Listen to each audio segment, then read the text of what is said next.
hotel, in tolerably good health, I had a dream so characteristic that I wished to set it down here. I found myself, with a large number of my Zurich friends and acquaintances, on an unknown island, presumably situated not far off the coast of southern England. It was small and almost uninhabited. The island was narrow, a strip of land about 20 miles long, running in a north-south direction. On the rocky coast at the southern end of the island was a medieval castle. We stood in its courtyard, a group of sightseeing tourists. Before us rose an imposing belfry, through whose gate a wide stone staircase was visible. We could just manage to see that it terminated above in a columned hall. This hall was dimly illuminated by candlelight. I understood that this was the castle of the Grail, and that this evening there would be a celebration of the Grail here. This information seemed to be of a secret character, for a German professor among us, who strikingly resembled old Mommsen, knew nothing about it. I talked most animatedly with him, and was impressed by his learning and sparkling intelligence. Only one thing disturbed me. He spoke constantly about a dead past, and lectured very learnedly on the relationship of the British to the French sources of the Grail story. Apparently he was not conscious of the meaning of the legend, nor of its living presentness, whereas I was intensely aware of both. Also, he did not seem to perceive our immediate actual surroundings, for he behaved as though he were in a classroom, lecturing to his students. In vain I tried to call his attention to the peculiarity of the situation. He did not see the stairs or the festive glow in the hall. I looked around somewhat helplessly, and discovered that I was standing by the wall of a tall castle.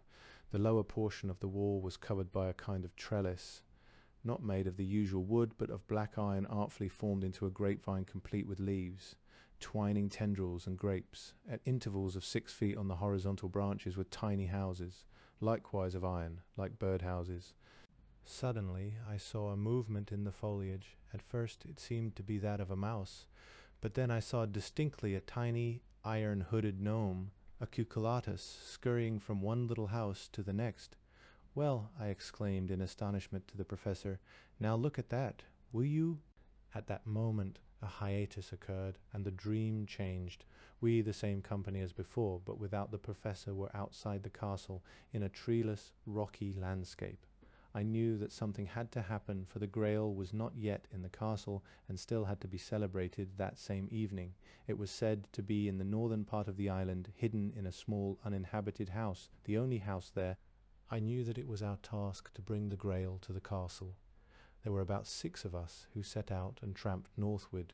After several hours of strenuous hiking, we reached the narrowest part of the island, and I discovered that the island was actually divided into 2 halves by an arm of the sea. At the smallest part of this strait, the width of the water was about 100 yards. The sun had set, and night descended. Warily we camped on the ground. The region was unpopulated and desolate. Far and wide there was not a tree or shrub, nothing but grass and rocks. There was no bridge, no boat. It was very cold. My companions fell asleep. One after the other I considered what could be done, and came to the conclusion that I alone must swim across the channel and fetch the Grail. I took off my clothes. At that point I awoke. Here was this essentially European dream emerging when I had barely worked my way out of the overwhelming mass of Indian impressions. Some 10 years before I had discovered that in many places in England the myth of the Grail was still a living thing, in spite of all the scholarship that has accumulated around this tradition. This fact had impressed me all the more when I realized the concordance between this poetic myth and what alchemy had to say about the unam vase, the una medicina, and the unused lapis. Myths which day has forgotten continue to be told by night, and powerful figures which consciousness has reduced to banality and ridiculous triviality are recognized again by poets and prophetically revived. Therefore they can also be recognized in changed form by the thoughtful person. The great ones of the past have not died as we think. They have merely changed their name. Small and slight, but great in might, the veiled Kabir enters a new house. Imperiously the dream wiped away all the intense impressions of India, and swept me back to the too long neglected concerns of the Occident, which had formerly been expressed in the quest for the Holy Grail, as well as in the search for the Philosopher's Stone. I was taken out of the world of India, and reminded that India was not my task, but only a part of the way, admittedly a significant one, which should carry me closer to my goal. It was as though the dream were asking me, what are you doing in India? Rather seek for yourself and your fellows the healing vessel, the servatum mundi, which you urgently need. for your state is perilous. You are all in imminent danger of destroying all that centuries have built up. Ceylon, the last stage of my journey, struck me as no longer India. There is already something of the South Seas about it, and a touch of paradise in which one cannot linger too long. Colombo is a busy international port where every day between 5 and 6 o'clock a massive downpour descends from a clear sky. We soon left it behind and headed for the hilly country of the interior. There Kandy, the old royal city, is swathed in a fine mist whose tepid humidity sustains a luxuriant vegetation. The Dalada Maligawa temple, which contains the relic of the holy tooth of Buddha, is small but radiates a special charm. I spent a considerable time in its library talking with the monks and looking at the texts of the Buddhist canon engraved on silver leaves. There I witnessed a memorable evening ceremony. Young men and girls poured out enormous mounds of jasmine flowers in front of the altars, at the same time singing a prayer under their breath, a mantram. I thought they were praying to Buddha, but the monk who was guiding me explained, "No, Buddha is no more. He is in nirvana. We cannot pray to him." They are singing, "This life is transitory as the beauty of these flowers. May my God share with me the merit of this offering." As a prelude to the ceremony, a 1-hour drum concert was performed in the mandapam, or what in Indian temples is called the Hall of Waiting. There were 5 drummers. One stood in each corner of the square hall, and the 5th, a young man, stood in the middle. He was the soloist and a very fine drummer. Naked to the waist, his dark brown trunk glistening with a red girdle, white shoka, a long skirt reaching to the feet, and white turban arms covered with shining bracelets, he stepped up to the golden Buddha, bearing a double drum to sacrifice the music. There, with beautiful movements of body and arms, he drummed alone a strange melody, artistically perfect. I watched him from behind. He stood in front of the entrance to the mandapam, which was covered with little oil lamps. The drum speaks the ancient language of the belly and solar plexus. The belly does not pray, but engenders the meritorious mantram or meditative utterance.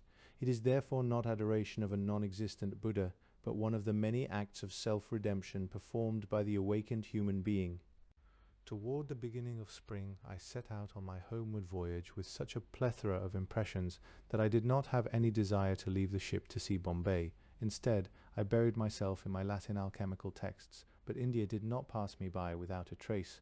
It left tracks which lead from one infinity into another infinity. Ravenna and Rome. Even on the occasion of my first visit to Ravenna in 1913, the tomb of Galla Placidia seemed to me significant and unusually fascinating. The second time, 20 years later, I had the same feeling. Once more I fell into a strange mood in the tomb of Galla Placidia. Once more I was deeply stirred. I was there with an acquaintance, and we went directly from the tomb into the baptistery of the Orthodox. Here what struck me first was the mild blue light that filled the room. Yet I did not wonder about this at all. I did not try to account for its source, and so the wonder of this light without any visible source did not trouble me. I was somewhat amazed, because in place of the windows I remembered having seen on my first visit, there were now 4 great mosaic frescoes of incredible beauty, which it seemed I had entirely forgotten. I was vexed to find my memory so unreliable. The mosaic on the south side represented the baptism in the Jordan. The second picture, on the north, was of the passage of the children of Israel through the Red Sea. The third, on the east, soon faded from my memory. It might have shown Naaman being cleansed of leprosy in the Jordan. There was a picture on this theme in the Old Marian Bible in my library, which was much like the mosaic. The 4th mosaic, on the west side of the baptistry, was the most impressive of all. We looked at this one last. It represented Christ holding out his hand to Peter, who was sinking beneath the waves. We stopped in front of this mosaic for at least 20 minutes and discussed the original ritual of baptism, especially the curious archaic conception of it as an initiation connected with real peril of death. Such initiations were often connected with the peril of death, and so served to express the archetypal idea of death and rebirth. Baptism had originally been a real submersion, which at least suggested the danger of drowning.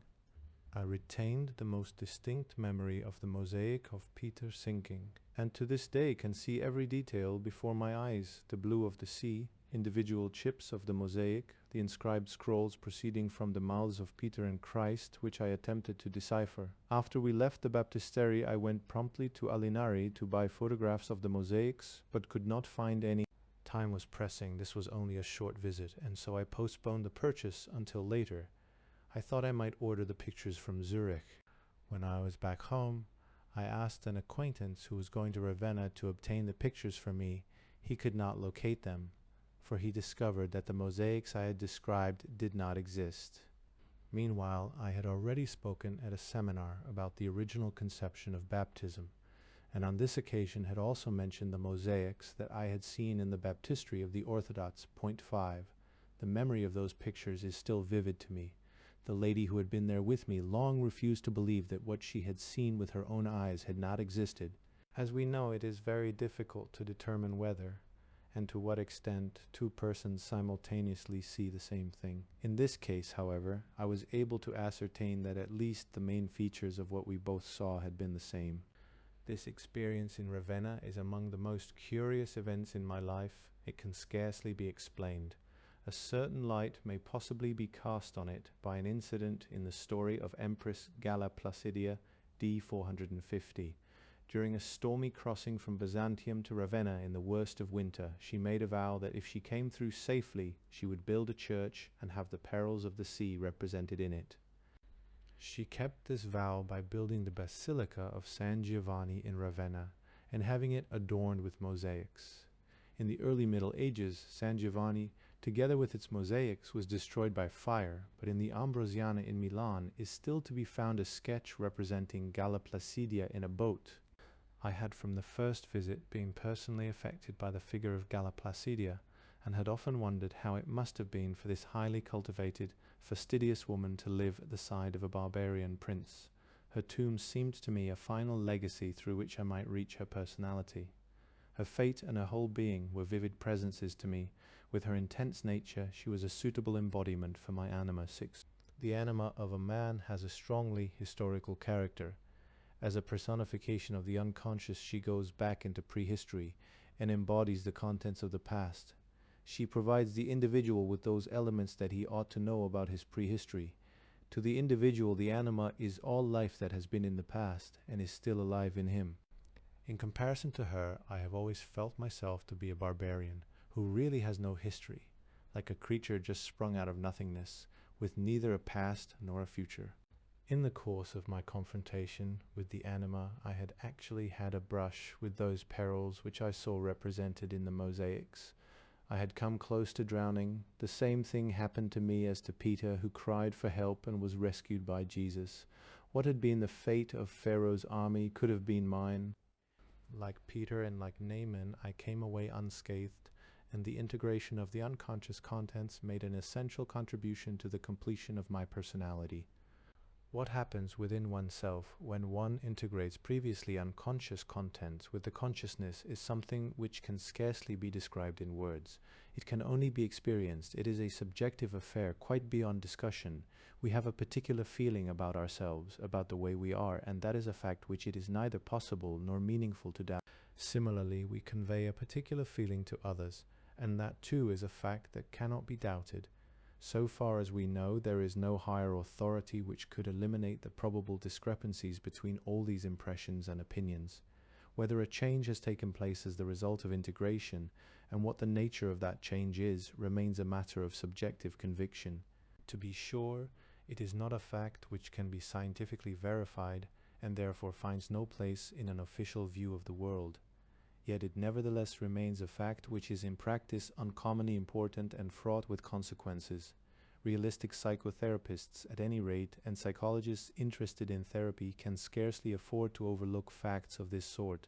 Since my experience in the baptistery in Ravenna, I know with certainty that something interior can seem to be exterior, and that something exterior can appear to be interior. The actual walls of the baptistery, though they must have been seen by my physical eyes, were covered over by a vision of some altogether different sight, which was as completely real as the unchanged baptismal font, which was real at that moment.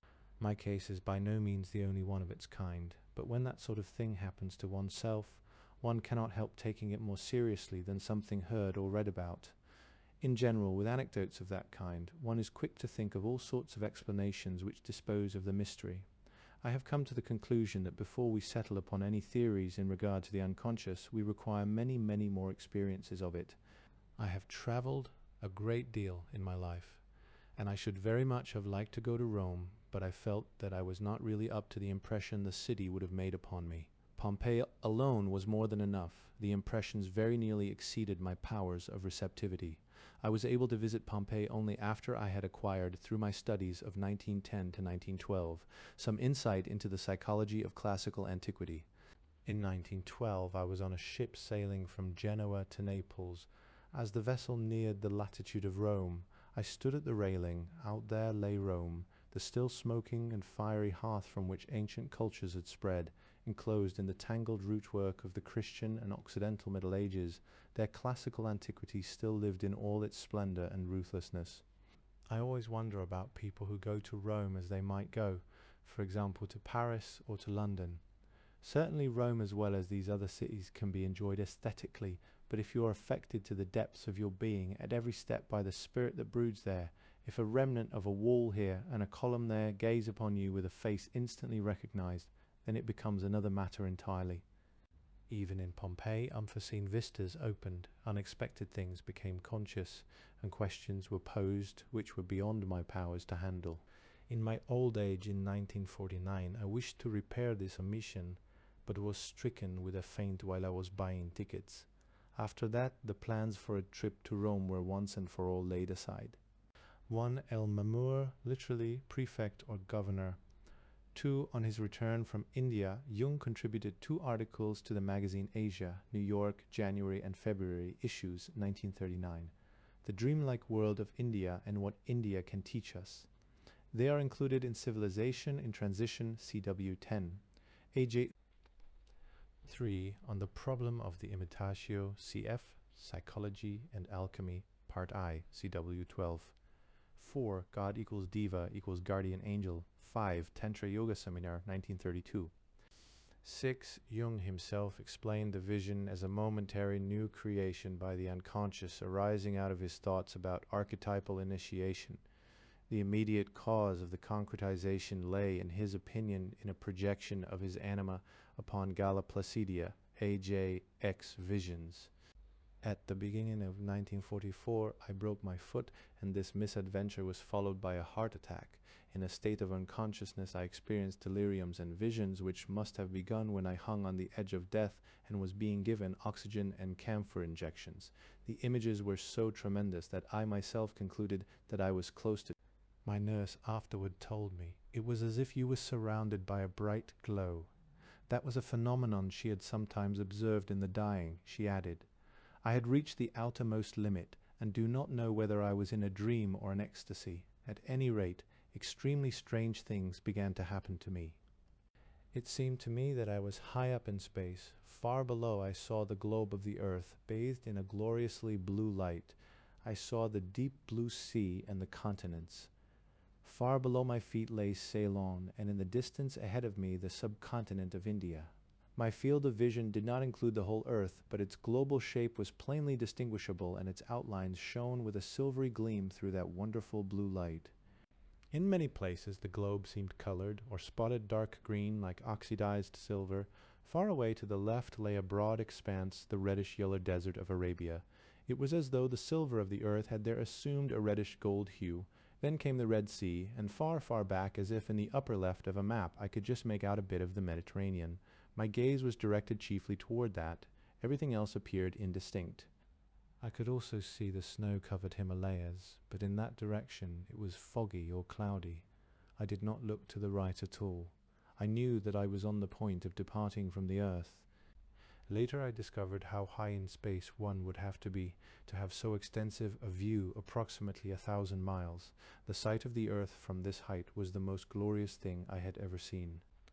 After contemplating it for a while, I turned around. I had been standing with my back to the Indian Ocean, as it were, and my face to the north. Then it seemed to me that I made a turn to the south. Something new entered my field of vision.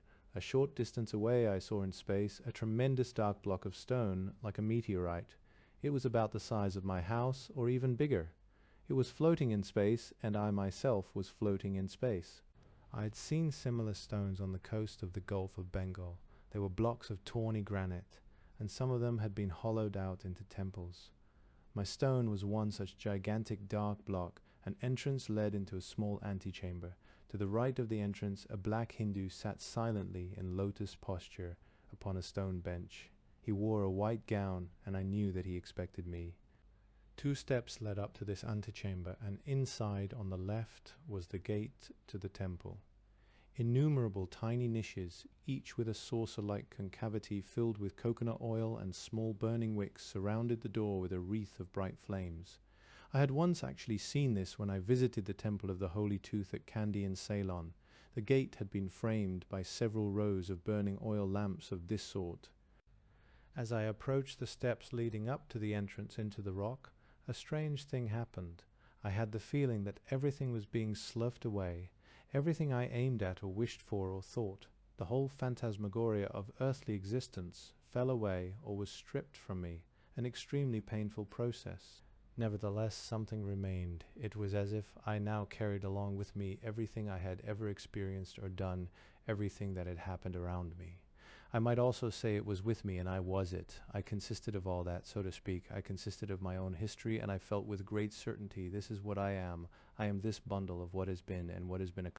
This experience gave me a feeling of extreme poverty, but at the same time of great fullness. There was no longer anything I wanted or desired. I existed in an objective form. I was what I had been and lived. At first, the sense of annihilation predominated, of having been stripped or pillaged. But suddenly that became of no consequence. Everything seemed to be past. What remained was a fait accompli, without any reference back to what had been. There was no longer any regret that something had dropped away or been taken away. On the contrary, I had everything that I was, and that was everything. Something else engaged my attention. As I approached the temple, I had the certainty that I was about to enter an illuminated room and would meet there all those people to whom I belong in reality. There I would at last understand. This too was a certainty. What historical nexus I or my life fitted into. I would know what had been before me, why I had come into being, and where my life was flowing. My life, as I lived it, had often seemed to me like a story that has no beginning and no end. I had the feeling that I was a historical fragment, an excerpt for which the preceding and succeeding text was missing. My life seemed to have been snipped out of a long chain of events, and many questions had remained unanswered. Why had it taken this course? Why had I brought these particular assumptions with me? What had I made of them? What would follow? I felt sure that I would receive an answer to all these questions as soon as I entered the rock temple. There I would learn why everything had been thus and not otherwise there. I would meet the people who knew the answer to my question about what had been before and what would come after. While I was thinking over these matters, something happened that caught my attention. From below, from the direction of Europe, an image floated up. It was my doctor, Dr. H., or rather his likeness framed by a golden chain or a golden laurel wreath. I knew at once, aha, this is my doctor, of course, the one who has been treating me. But now he is coming in his primal form as a Basilius of Coast Point 1. In life he was an avatar of this Basilius, the temporal embodiment of the primal form, which has existed from the beginning. Now he is appearing in that primal form. Presumably I too was in my primal form, though this was something I did not observe, but simply took for granted. As he stood before me, a mute exchange of thought took place between us. Dr. H. had been delegated by the earth to deliver a message to me, to tell me that there was a protest against my going away. I had no right to leave the earth and must return. The moment I heard that, the vision ceased. I was profoundly disappointed, for now it all seemed to have been for nothing. The painful process of defoliation had been in vain, and I was not to be allowed to enter the temple to join the people in whose company I belonged. In reality, a good 3 weeks were still to pass before I could truly make up my mind to live again. I could not eat because all food repelled me. The view of city and mountains from my sick bed seemed to me like a painted curtain with black holes in it, or a tattered sheet of newspaper full of photographs that meant nothing. Disappointed, I thought, now I must return to the box system again, for it seemed to me as if behind the horizon of the cosmos a 3-dimensional world had been artificially built up. in which each person sat by himself in a little box, and now I should have to convince myself all over again that this was important. Life and the whole world struck me as a prison, and it bothered me beyond measure that I should again be finding all that quite in order. I had been so glad to shed it all, and now it had come about that I, along with everyone else, would again be hung up in a box by a thread.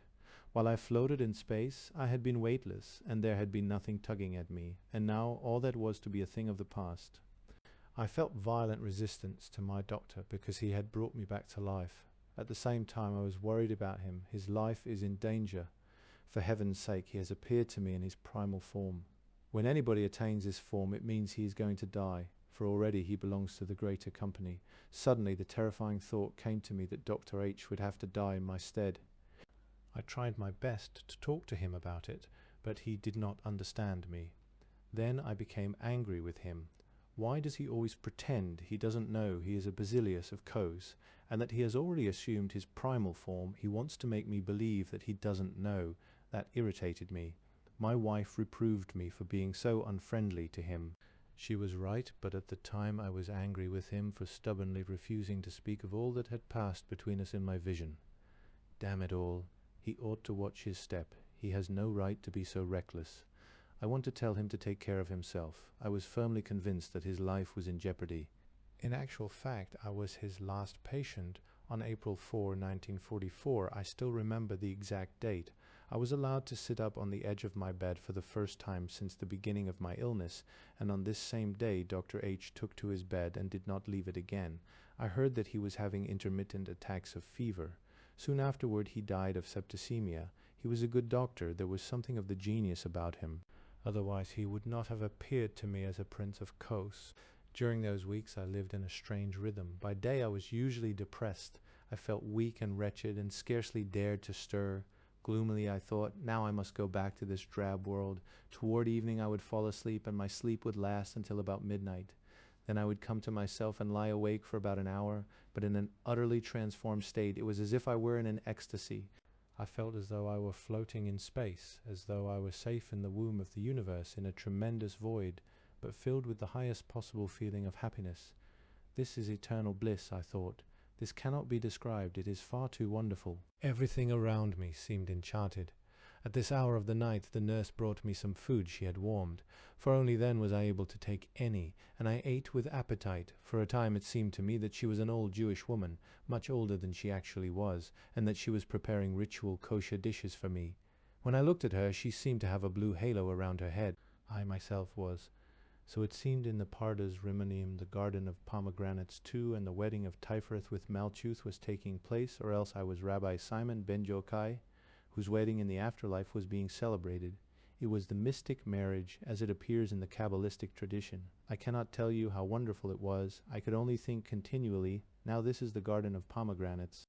Now this is the marriage of Malchuth with Tifereth. I do not know exactly what part I played in it. At bottom it was I myself. I was the marriage, and my beatitude was that of a blissful wedding. Gradually the garden of pomegranates faded away and changed. There followed the marriage of the Lamb in a Jerusalem festively bedecked. I cannot describe what it was like in detail. These were ineffable states of joy. Angels were present and light. I myself was the marriage of the Lamb. That too vanished, and there came a new image, the last vision. I walked up a wide valley to the end, where a gentle chain of hills began. The valley ended in a classical amphitheater. It was magnificently situated in the green landscape, and there in this theater the Hieros Gamos was being celebrated.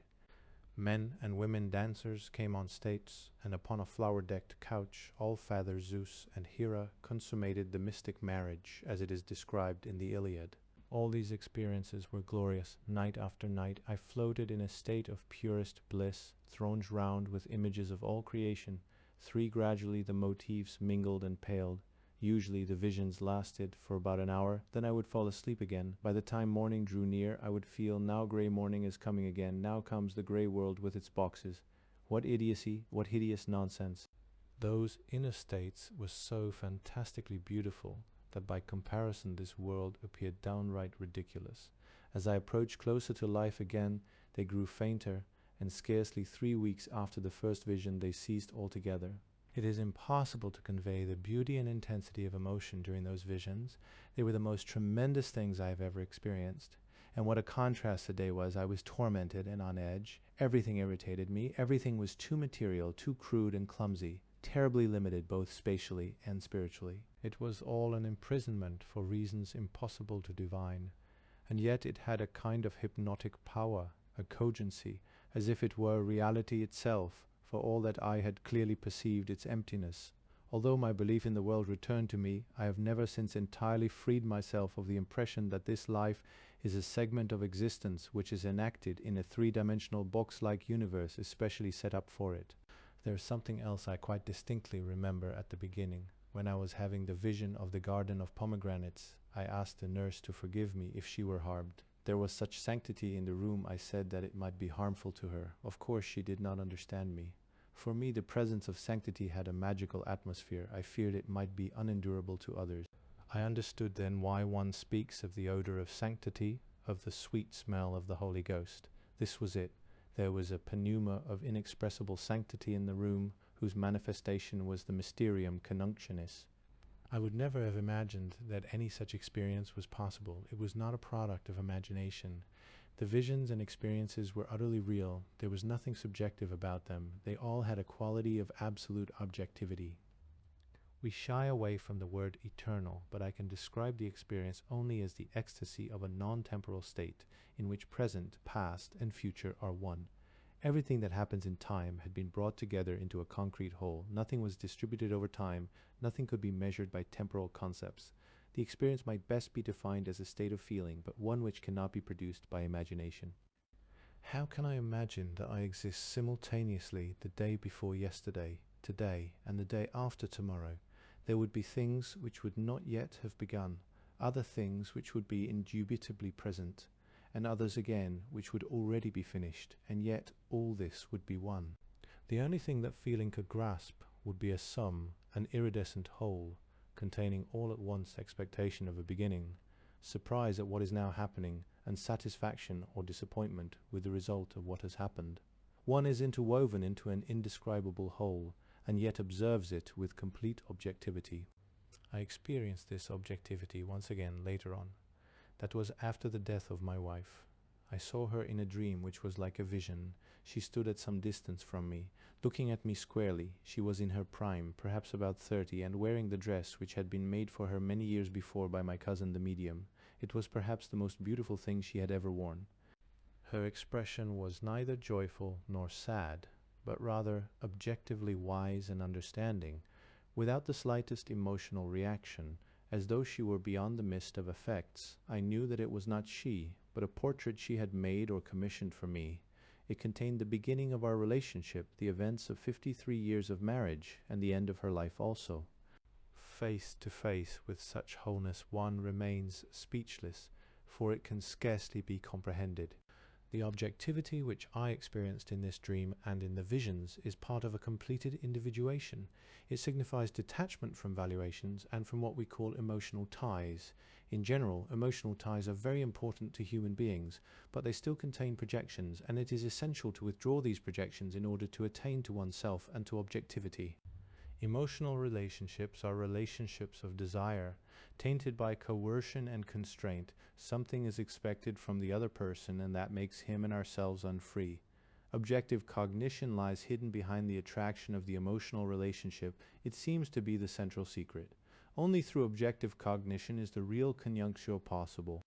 After the illness, a fruitful period of work began for me. A good many of my principal works were written only then. The insight I had had, or the vision of the end of all things, gave me the courage to undertake new formulations. I no longer attempted to put across my own opinion, but surrendered myself to the current of my thoughts. Thus one problem after the other revealed itself to me and took shape. Something else, too, came to me from my illness.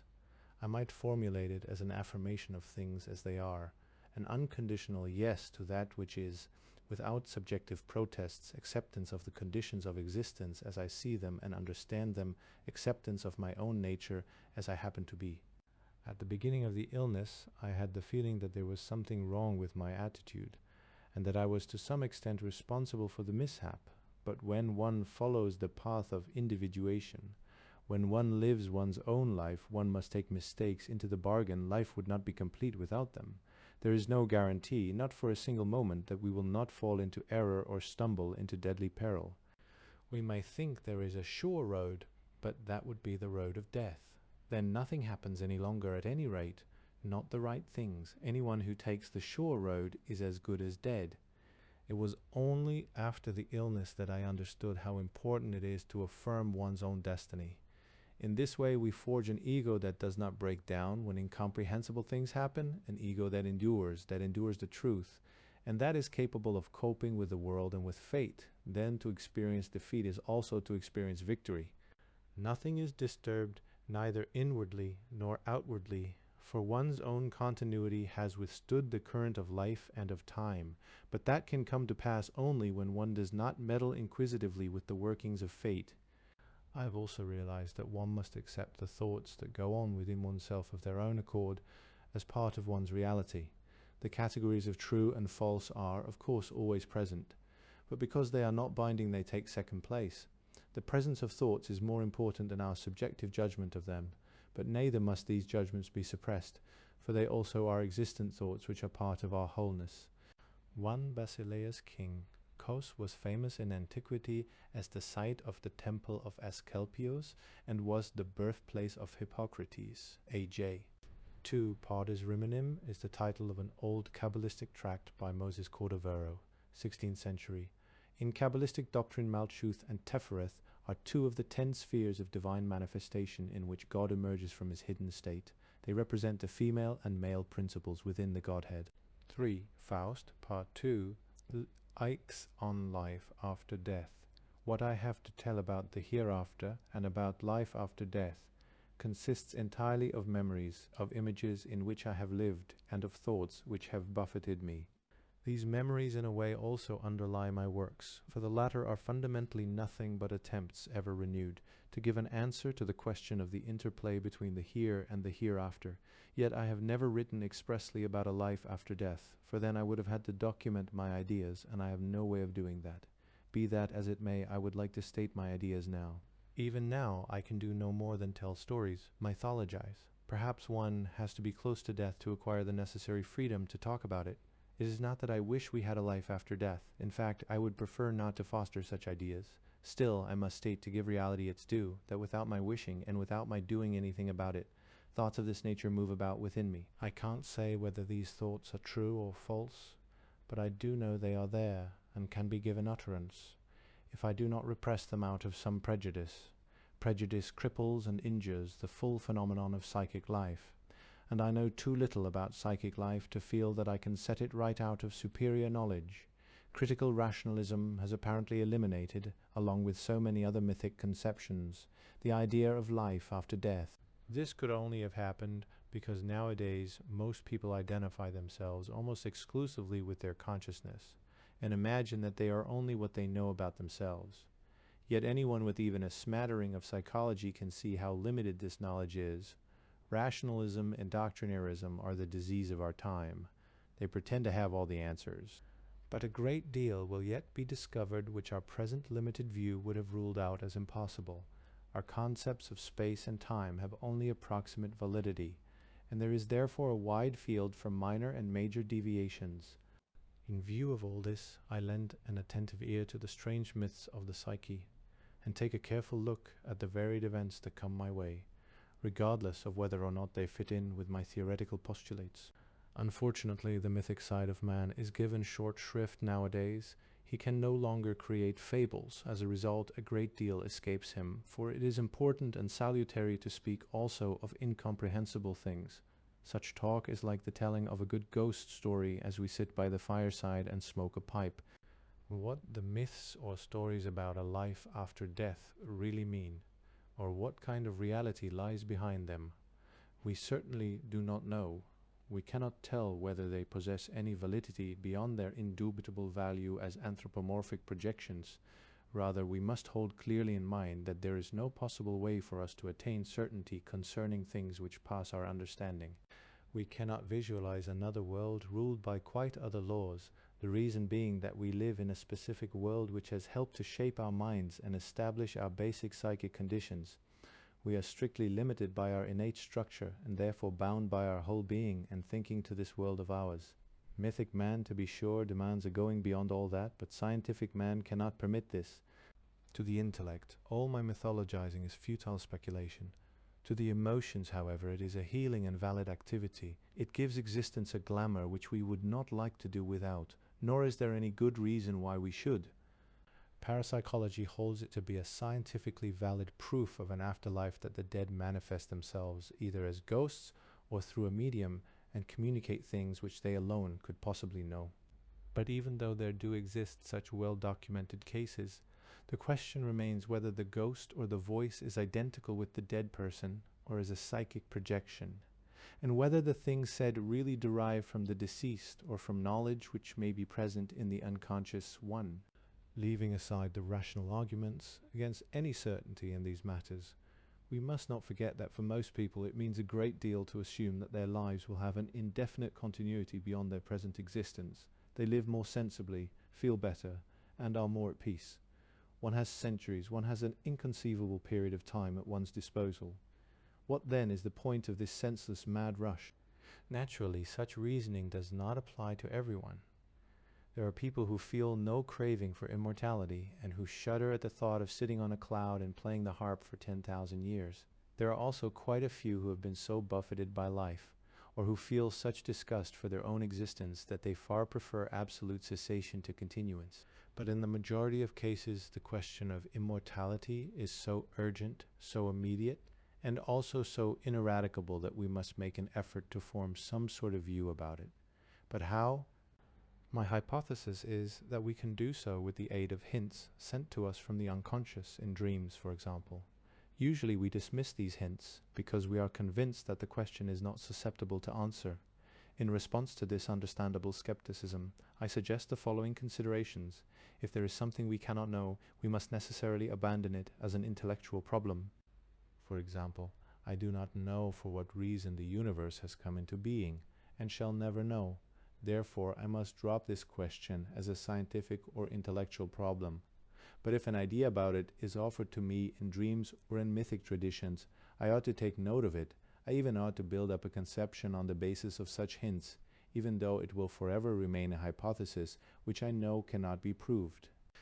A man should be able to say he has done his best to form a conception of life after death, or to create some image of it, even if he must confess his failure. Not to have done so is a vital loss, for the question that is posed to him is the age-old heritage of humanity, an archetype rich in secret life, which seeks to add itself to our own individual life in order to make it whole. Reason sets the boundaries far too narrowly for us, and would have us accept only the known, and that too with limitations, and live in a known framework, just as if we were sure how far life actually extends. As a matter of fact, day after day, we live far beyond the bounds of our consciousness. Without our knowledge, the life of the unconscious is also going on within us. The more the critical reason dominates, the more impoverished life becomes, but the more of the unconscious and the more of myth we are capable of making conscious, the more of life we integrate. Overvalued reason has this in common with political absolutism. Under its dominion, the individual is pauperized. The unconscious helps by communicating things to us or making figurative illusions. It has other ways, too, of informing us of things which by all logic we could not possibly know. Consider synchronistic phenomena, premonitions, and dreams that come true. I recall one time during the Second World War, when I was returning home from Bollingen. I had a book with me but could not read. For the moment the train started to move, I was overpowered by the image of someone drowning. This was a memory of an accident that had happened while I was on military service. During the entire journey I could not rid myself of it. It struck me as uncanny, and I thought, what has happened? Can there have been an accident? I got out at Erlenbach and walked home, still troubled by this memory. My second daughter's children were in the garden. The family was living with us, having returned to Switzerland from Paris because of the war. The children stood looking rather upset, and when I asked why, what is the matter, they told me that Adrian, then the youngest of the boys, had fallen into the water in the boathouse. It is quite deep there, and since he could not really swim, he had almost drowned. His older brother had fished him out. This had taken place at exactly the time I had been assailed by that memory in the train. The unconscious had given me a hint. Why should it not be able to inform me of other things also? I had a somewhat similar experience before a death in my wife's family. I dreamed that my wife's bed was a deep pit with stone walls. It was a grave, and somehow had a suggestion of classical antiquity about it. Then I heard a deep sigh, as if someone were giving up the ghost. A figure that resembled my wife sat up in the pit and floated upward. It wore a white gown into which curious black symbols were woven. I awoke, roused my wife, and checked the time. It was 3 o'clock in the morning. The dream was so curious that I thought at once that it might signify a death. At 7 o'clock came the news that a cousin of my wife had died at 3 o'clock in the morning. Frequently foreknowledge is there, but not recognition. Thus I once had a dream in which I was attending a garden party. I saw my sister there, and that greatly surprised me, for she had died some years before. A deceased friend of mine was also present. The rest were people who were still alive. Presently I saw that my sister was accompanied by a lady I knew well. Even in the dream I had drawn the conclusion that the lady was going to die. She is already marked, I thought. In the dream I knew exactly who she was. I knew also that she lived in Basel. But as soon as I woke up I could no longer, with the best will in the world, recall who she was, although the whole dream was still vivid in my mind. I pictured all my acquaintances in Basel to see whether the memory images would ring a bell. Nothing. A few weeks later I received news that a friend of mine had had a fatal accident. I knew at once that she was the person I had seen in the dream, but had been unable to identify. My recollection of her was perfectly clear and richly detailed, since she had been my patient for a considerable time, up to a year before her death. In my attempt to recall a person in my dream, however, hers was the one picture which did not appear in my portrait gallery of Basel acquaintances, although by rights it should have been one of the first. When one has such experiences, and I will tell of others like them, one acquires a certain respect for the potentialities and arts of the unconscious. Only one must remain critical and be aware that such communications may have a subjective meaning as well. They may be in accord with reality, and then again they may not. I have, however, learned that the views I have been able to form on the basis of such hints from the unconscious have been most rewarding. Naturally, I am not going to write a book of revelations about them, but I will acknowledge that I have a myth which encourages me to look deeper into this whole realm. Myths are the earliest form of science. When I speak of things after death, I am speaking out of inner prompting, and can go no farther than to tell you dreams and myths that relate to this subject. Naturally, one can contend from the start that myths and dreams concerning continuity of life after death are merely compensating fantasies which are inherent in our natures. All life desires eternity. The only argument I can adduce in answer to this is the myth itself. However, there are indications that at least a part of the psyche is not subject to the laws of space and time. Scientific proof of that has been provided by the well-known J.B. Rhine experiment too, along with numerous cases of spontaneous foreknowledge, non-spatial perceptions and so on, of which I have given a number of examples from my own life. These experiments prove that the psyche at times functions outside of the spatio-temporal law of causality. This indicates that our conceptions of space and time, and therefore of causality also, are incomplete. A complete picture of the world would require the addition of still another dimension. Only then could the totality of phenomena be given a unified explanation. Hence it is that the rationalists insist to this day that parapsychological experiences do not really exist, for their worldview stands or falls by this question: if such phenomena occur at all, the rationalistic picture of the universe is invalid, because incomplete. Then the possibility of an other-valued reality behind the phenomenal world becomes an inescapable problem, and we must face the fact that our world, with its time, space, and causality, relates to another order of things lying behind or beneath it, in which neither here and there nor earlier and later are of importance. I have been convinced that at least a part of our psychic existence is characterized by a relativity of space and time. This relativity seems to increase in proportion to the distance from consciousness to an absolute condition of timelessness and spacelessness.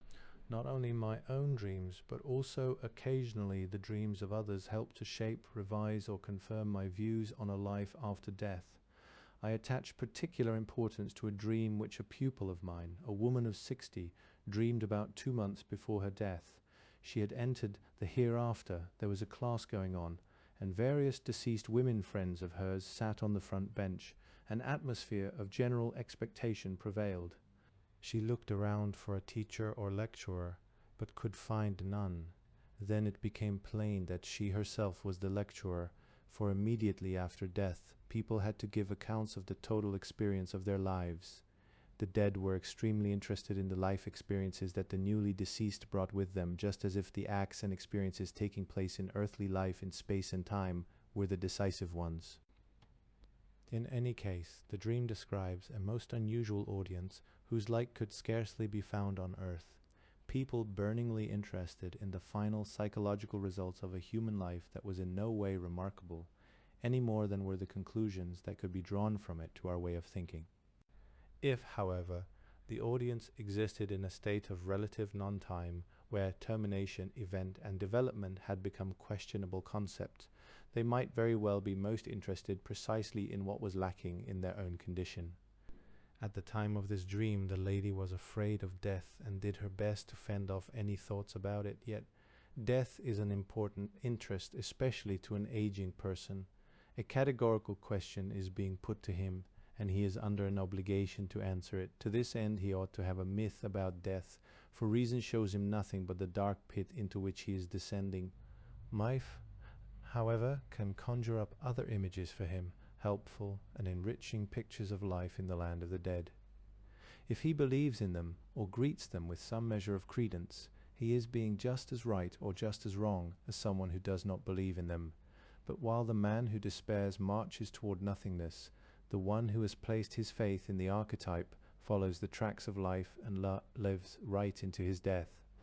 Both, to be sure, remain in uncertainty, but the one lives against his instincts, the other with them.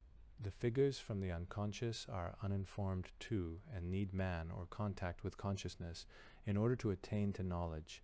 When I began working with the unconscious, I found myself much involved with the figures of Salome and Elijah. Then they receded, but after about 2 years they reappeared. To my enormous astonishment, they were completely unchanged. They spoke and acted as if nothing had happened in the meanwhile.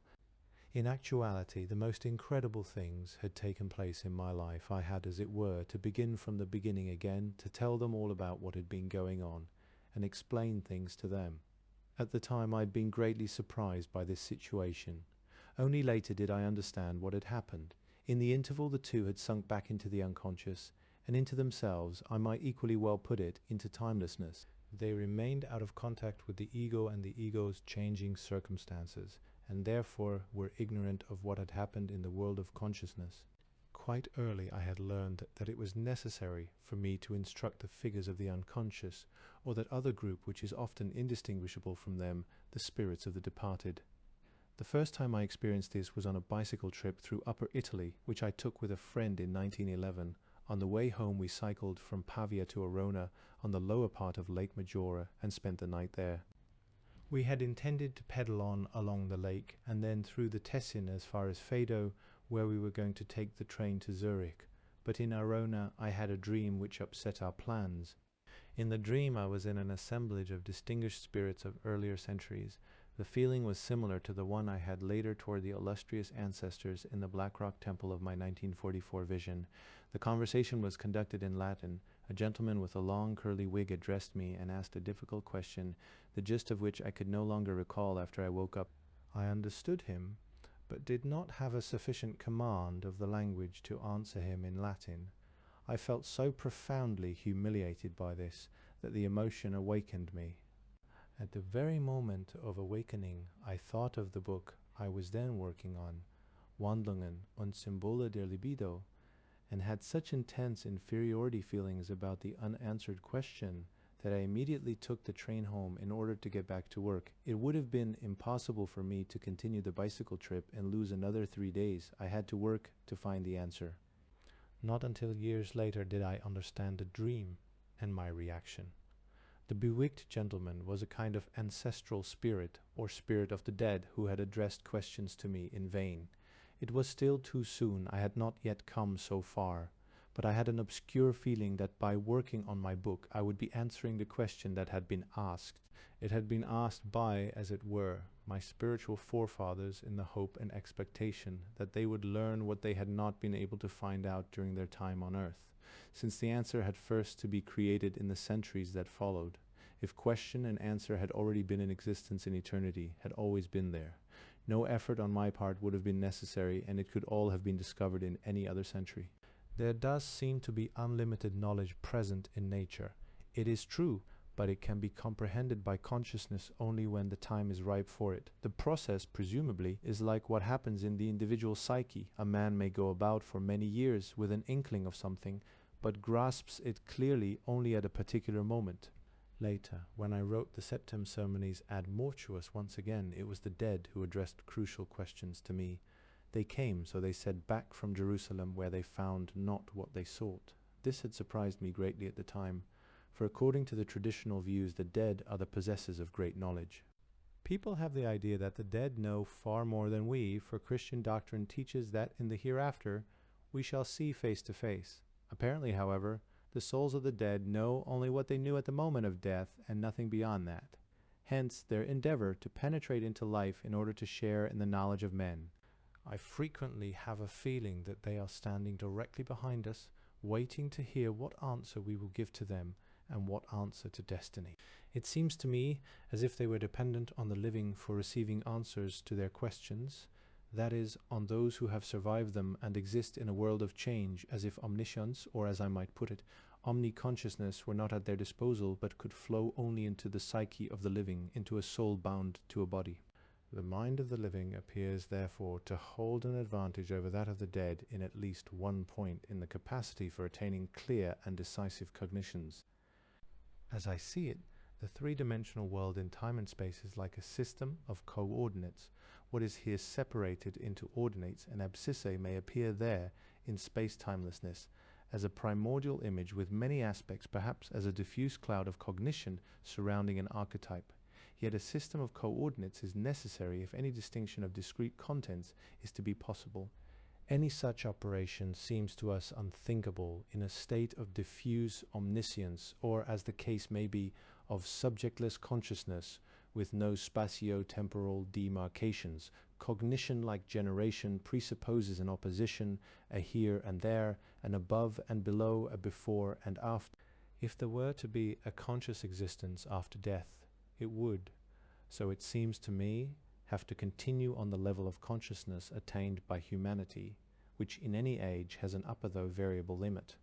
There are many human beings who throughout their lives and at the moment of death lag behind their own potentialities, and even more important, behind the knowledge which has been brought to consciousness by other human beings during their own lifetimes.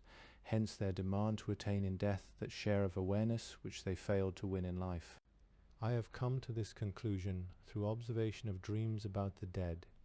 I dreamed once that I was paying a visit to a friend who had died about 2 weeks before in life. This friend had never espoused anything but a conventional view of the world, and had remained stuck in this unreflecting attitude. In the dream his home was on a hill similar to the Tullinger Hill near Basel. The walls of an old castle surrounded a square consisting of a small church and a few smaller buildings. It reminded me of the square in front of the castle of Rapperswil. It was autumn. The leaves of the ancient trees had turned gold, and the whole scene was transfigured by gentle sunlight. My friend sat at a table with his daughter, who had studied psychology in Zurich. I knew that she was telling him about psychology. He was so fascinated by what she was saying that he greeted me only with a casual wave of the hand, as though to intimate, "Don't disturb me." The greeting was at the same time a dismissal. The dream told me that now, in a manner which of course remains incomprehensible to me, he was required to grasp the reality of his psychic existence, which he had never been capable of doing during his life. I had another experience of the evolution of the soul after death when, about a year after my wife's death, I suddenly awoke one night and knew that I had been with her in the south of France, in Provence, and had spent an entire day with her. She was engaged on studies of the Grail there. That seemed significant to me, for she had died before completing her work on this subject. Interpretation on the subjective level, that my anima had not yet finished with the work she had to do, yielded nothing of interest. I know quite well that I'm not yet finished with that, but the thought that my wife was continuing after death to work on her further spiritual development, however that may be conceived, struck me as meaningful and held a measure of reassurance for me.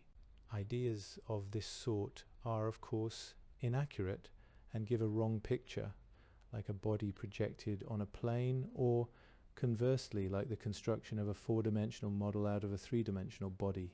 They use the terms of a three-dimensional world in order to represent themselves to us. Mathematics goes to great pains to create expressions for relationships which pass empirical comprehension. In much the same way, it is all important for a disciplined imagination to build up images of intangibles by logical principles and on the basis of empirical data, that is, on the evidence of dreams. The method employed is what I have called the method of the necessary statement. It represents the principle of amplification in the interpretation of dreams, but can most easily be demonstrated by the statements implicit in simple whole numbers. 1, as the first numeral, is unity, but it is also the unity, the one all oneness, individuality, and non-duality, not a numeral, but a philosophical concept, an archetype and attribute of God, the monad. It is quite proper that the human intellect should make these statements, but at the same time the intellect is determined and limited by its conception of oneness and its implications. In other words, these statements are not arbitrary. They are governed by the nature of oneness, and therefore are necessary statements. Theoretically, the same logical operation could be performed for each of the following conceptions of number, but in practice the process soon comes to an end, because of the rapid increase in complications, which become too numerous to handle. Every further unit introduces new properties and new modifications. Thus, it is a property of the number 4 that equations of the 4th degree can be solved, whereas equations of the 5th degree cannot. The necessary statement of the number 4, therefore, is that, among other things, it is an apex and simultaneously the end of a preceding ascent. Since with each additional unit one or more new mathematical properties appear, the statements attain such a complexity that they can no longer be formulated. The infinite series of natural numbers corresponds to the infinite number of individual creatures. That series likewise consists of individuals, and the properties even of its first 10 members represent, if they represent anything at all, an abstract cosmogony derived from the monad. The properties of numbers are, however, simultaneously properties of matter, for which reason certain equations can anticipate its behavior. Therefore, I submit that other than mathematical statements, i.e. statements implicit in nature, are likewise capable of pointing to irrepresentable realities beyond themselves, such, for example, as those products of the imagination which enjoy universal acceptance or are distinguished by the frequency of their occurrence, like the whole class of archetypal motifs. Just as in the case of some factors in mathematical equations, we cannot say to what physical realities they correspond. So in the case of some mythological products, we do not know at first to what psychic realities they refer. Equations governing the turbulence of heated gases existed long before the problems of such gases had been precisely investigated. Similarly, we have long been in possession of mythologisms which express the dynamics of certain subliminal processes, though these processes were only given names in very recent times. The maximum awareness which has been attained anywhere forms, so it seems to me, the upper limit of knowledge to which the dead can attain. That is probably why earthly life is of such great significance, and why it is that what a human being brings over at the time of his death is so important. Only here in life on earth, where the opposites clash together, can the general level of consciousness be raised. That seems to be man's metaphysical task, which he cannot accomplish without mythologizing. Myth is the natural and indispensable intermediate stage between unconscious and conscious cognition. True, the unconscious knows more than consciousness does, but it is knowledge of a special sort, knowledge in eternity, usually without reference to the here and now, not couched in language of the intellect. Only when we let its statements amplify themselves, as has been shown above by the example of numerals, does it come within the range of our understanding. Only then does a new aspect become perceptible to us. This process is convincingly repeated in every successful dream analysis. That is why it is so important not to have any preconceived doctrinaire opinions about the statements made by dreams. As soon as a certain monotony of interpretation strikes us, we know that our approach has become doctrinaire and hence sterile. Although there is no way to marshal valid proof of continuance of the soul after death, There are nevertheless experiences which make us thoughtful. I take them as hints, and do not presume to ascribe to them the significance of insights. One night I lay awake thinking of the sudden death of a friend whose funeral had taken place the day before. I was deeply concerned. Suddenly I felt that he was in the room. It seemed to me that he stood at the foot of my bed and was asking me to go with him. I did not have the feeling of an apparition, rather it was an inner visual image of him which I explained to myself as a fantasy. But in all honesty I had to ask myself, do I have any proof that this is a fantasy? Suppose it is not a fantasy. Suppose my friend is really here, and I decided he was only a fantasy. Would that not be abominable of me? Yet I had equally little proof that he stood before me as an apparition. Then I said to myself, proof is neither here nor there. Instead of explaining him away as a fantasy, I might just as well give him the benefit of the doubt, and for experiment's sake credit him with reality. The moment I had that thought, he went to the door and beckoned me to follow him. So I was going to have to play along with him. That was something I hadn't bargained for. I had to repeat my argument to myself once more. Only then did I follow him in my imagination. He led me out of the house, into the garden, out to the road, and finally to his house. In reality it was several hundred yards away from mine. I went in, and he conducted me into his study. He climbed on a stool and showed me the second of 5 books with red bindings which stood on the second shelf from the top. Then the vision broke off. I was not acquainted with his library and did not know what books he owned. Certainly I could never have made out from below the titles of the books he had pointed out to me on the second shelf from the top. This experience seemed to me so curious that next morning I went to his widow and asked whether I could look up something in my friend's library. Sure enough, there was a stool standing under the bookcase I had seen in my vision, and even before I came closer I could see the 5 books with red bindings. I stepped up on the stool so as to be able to read the titles. They were translations of the novels of Emile Zola. The title of the second volume read, The Legacy of the Dead. The contents seemed to me of no interest, only the title was extremely significant in connection with this experience. Equally important to me were the dream experiences I had before my mother's death. News of her death came to me while I was staying in the Tessin. I was deeply shaken, for it had come with unexpected suddenness. The night before her death I had a frightening dream. I was in a dense, gloomy forest. Fantastic, gigantic boulders lay about among huge jungle-like trees. It was a heroic primeval landscape. Suddenly I heard a piercing whistle that seemed to resound through the whole universe. My knees shook. Then there were crashings in the underbrush, and a gigantic wolfhound with a fearful, gaping maw burst forth at the sight of it. The blood froze in my veins. It tore past me, and I suddenly knew the wild huntsman had commanded it to carry away a human soul. I awoke in deadly terror, and the next morning I received the news of my mother's passing. Seldom has a dream so shaken me, for upon superficial consideration it seemed to say that the devil had fetched her.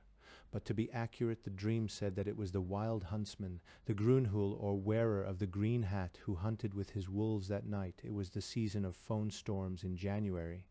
It was Wotan, the god of my Alemannic forefathers, who had gathered my mother to her ancestors, negatively to the wild horde, but positively to the Selig-Lut, the blessed folk.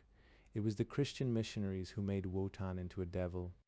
In himself he is an important god, a Mercury or Hermes, as the Romans correctly realized, a nature spirit who returned to life again in the Merlin of the Grail legend and became, as the Spiritus Mercurialis, the sought-after arcanum of the alchemists. Thus, the dream says that the soul of my mother was taken into that greater territory of the self which lies beyond the segment of Christian morality, taken into that wholeness of nature and spirit in which conflicts and contradictions are resolved. I went home immediately, and while I rode in the night train, I had a feeling of great grief, but in my heart of hearts I could not be mournful, and this for a strange reason. During the entire journey I continually heard dance music, laughter, and jollity, as though a wedding were being celebrated. This contrasted violently with the devastating impression the dream had made on me.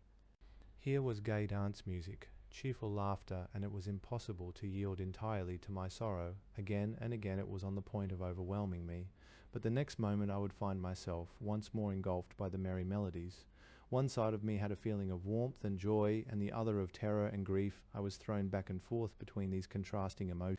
This paradox can be explained if we suppose that at one moment death was being represented from the point of view of the ego, and at the next from that of the psyche.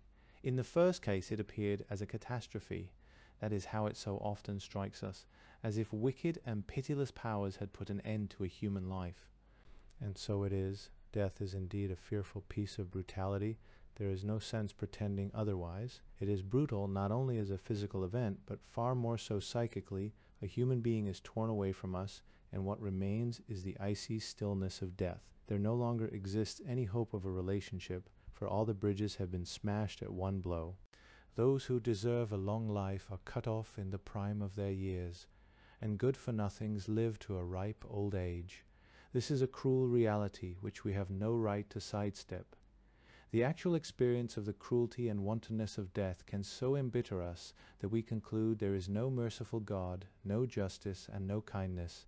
From another point of view, however, death appears as a joyful event. In the light of eternity, it is a wedding, a mysterium conjunctionis. The soul attains, as it were, its missing half. It achieves wholeness. On Greek sarcophagi, the joyous element was represented by dancing girls, on Etruscan tombs by banquets. When the pious Kabbalist Rabbi Simon ben Jokai came to die, his friends said that he was celebrating his wedding. To this day it is the custom in many regions to hold a picnic on the graves on All Souls' Day. Such customs express the feeling that death is really a festive occasion. Several months before my mother's death, in September 1922, I had a dream which presaged it. It concerned my father and made a deep impression upon me. I had not dreamed of my father since his death in 1896. Now he once more appeared in a dream as if he had returned from a distant journey. He looked rejuvenated and had shed his appearance of paternal authoritarianism. I went into my library with him and was greatly pleased at the prospect of finding out what he had been up to. I was also looking forward with particular joy to introducing my wife and children to him, to showing him my house, and to telling him all that had happened to me and what I had become in the meanwhile. I wanted also to tell him about my book on psychological types, which had recently been published, but I quickly saw that all this would be inopportune, for my father looked preoccupied. Apparently he wanted something from me.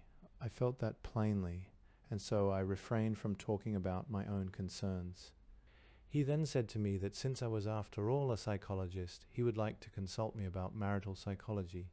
I made ready to give him a lengthy lecture on the complexities of marriage, but at this point I awoke. I could not properly understand the dream, for it never occurred to me that it might refer to my mother's death. I realized that only when she died suddenly in January 1923. My parents' marriage was not a happy one, but full of trials and difficulties and tests of patience.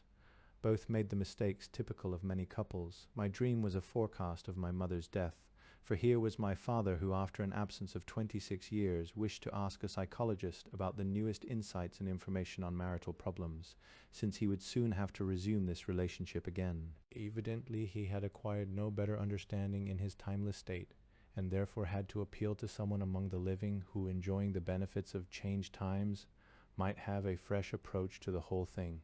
Such was the dream's message. Undoubtedly, I could have found out a good deal more by looking into its subjective meaning, but why did I dream it just before the death of my mother, which I did not foresee? It plainly referred to my father, with whom I felt a sympathy that deepened as I grew older. Since the unconscious, as the result of its spatio-temporal relativity, possesses better sources of information than the conscious mind, which has only sense perceptions available to it, we are dependent for a myth of life after death upon the meager hints of dreams and similar spontaneous revelations from the unconscious. As I have already said, we cannot attribute to these illusions the value of knowledge, let alone proof. They can, however, serve as suitable bases for mythic amplifications. They give the probing intellect the raw material which is indispensable for its vitality, cut off the intermediary world of mythic imagination, and the mind falls prey to doctrinaire rigidities. On the other hand, too much traffic with these germs of myth is dangerous for weak and suggestible minds, for they are led to mistake vague intimations for substantial knowledge and to hypostatize mere phantasms. One widespread myth of the hereafter is formed by the ideas and images centering on reincarnation. In one country whose intellectual culture is highly complex and much older than ours, I am, of course, referring to India, The idea of reincarnation is as much taken for granted as among us the idea that God created the world or that there is a spiritus recta. Cultivated Hindus know that we do not share their ideas about this, but that does not trouble them. In keeping with the spirit of the East, the succession of birth and death is viewed as an endless continuity, as an eternal wheel rolling on forever without a goal. Man lives and attains knowledge and dies and begins again from the beginning. Only with the Buddha does the idea of a goal emerge, namely the overcoming of earthly existence. The mythic needs of the Occidental call for an evolutionary cosmogony with a beginning and a goal. The Occidental rebels against a cosmogony with a beginning and mere end, just as he cannot accept the idea of a static, self-contained, eternal cycle of events. The Oriental, on the other hand, seems able to come to terms with this idea. Apparently there is no unanimous feeling about the nature of the world, any more than there is general agreement among contemporary astronomers on this question. To Western man, the meaninglessness of a merely static universe is unbearable. He must assume that it has meaning. The Oriental does not need to make this assumption, rather he himself embodies it. Whereas the Occidental feels the need to complete the meaning of the world, the Oriental strives for the fulfillment of meaning in man, stripping the world and existence from himself, Buddha. I would say that both are right. Western man seems predominantly extroverted, Eastern man predominantly introverted.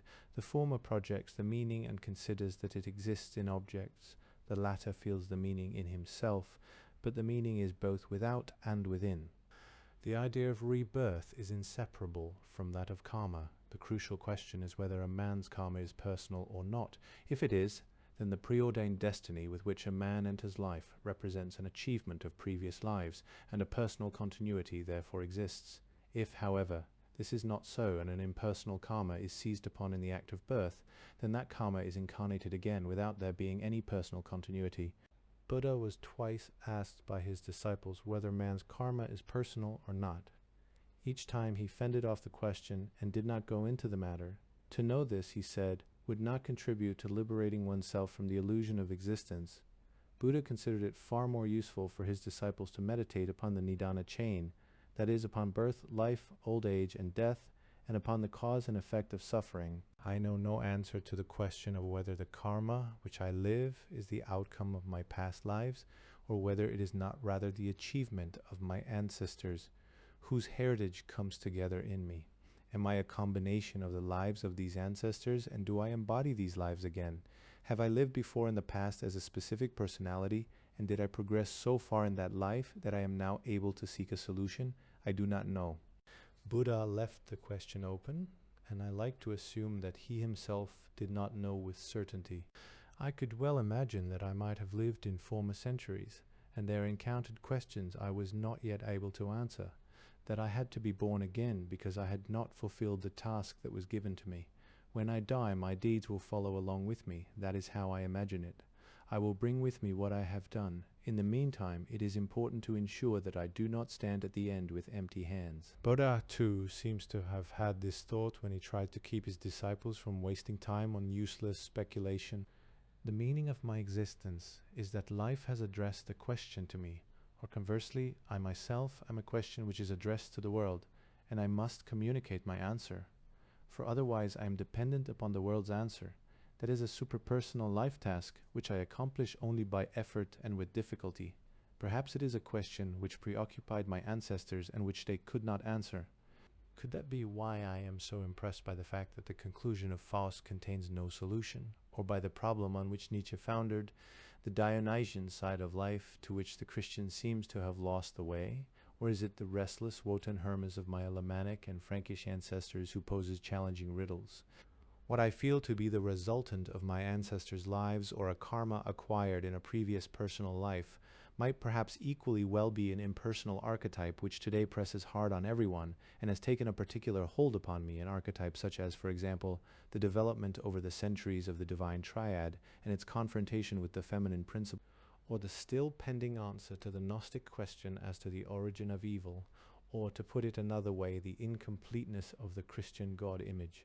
I also think of the possibility that through the achievement of an individual, a question enters the world to which he must provide some kind of answer. For example, my way of posing the question, as well as my answer, may be unsatisfactory. That being so, someone who has my karma, or I myself, would have to be reborn in order to give a more complete answer. It might happen that I would not be reborn again so long as the world needed no such answer, and that I would be entitled to several hundred years of peace until someone was once more needed who took an interest in these matters and could profitably tackle the task anew. I imagined that for a while a period of rest could ensue until the stint I had done in my lifetime needed to be taken up again. The question of karma is obscure to me, as is also the problem of personal rebirth or of the transmigration of souls.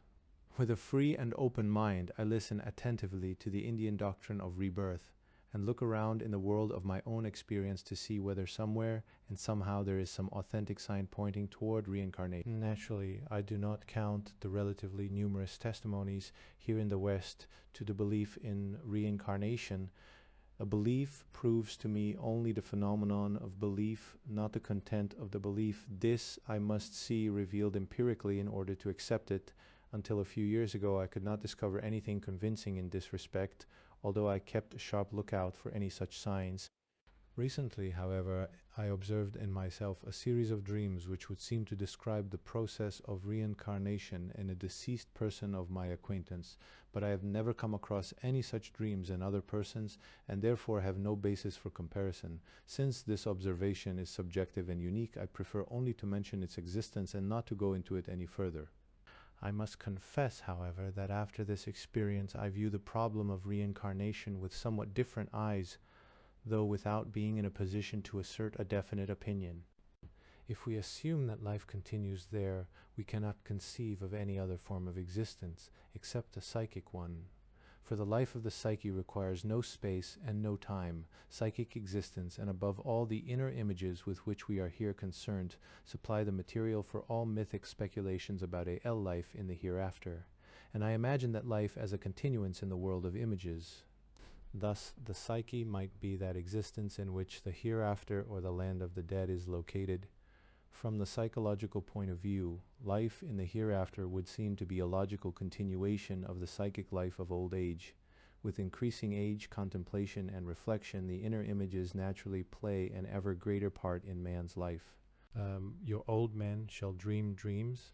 3. That, to be sure, presupposes that the psyches of the old men have not become wooden or entirely petrified. Sero medicina paratur cum mala, per longas convaluere moras. Point 4.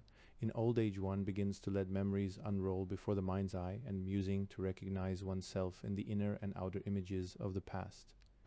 This is like a preparation for an existence in the hereafter, just as in Plato's view, philosophy is a preparation for death. The inner images keep me from getting lost in personal retrospection. Many old people become too involved in their reconstruction of past events. They remain imprisoned in these memories, but if it is reflective and is translated into images, retrospection can be a recula pormu sorta. I try to see the line which leads through my life into the world and out of the world again. In general, the conception people form of the hereafter is largely made up of wishful thinking and prejudices. Thus, in most conceptions, the hereafter is pictured as a pleasant place. That does not seem so obvious to me. I hardly think that after death we shall be spirited to some lovely flowering meadow. If everything were pleasant and good in the hereafter, surely there would be some friendly communication between us and the blessed spirits, and an outpouring upon us of goodness and beauty from the prenatal state.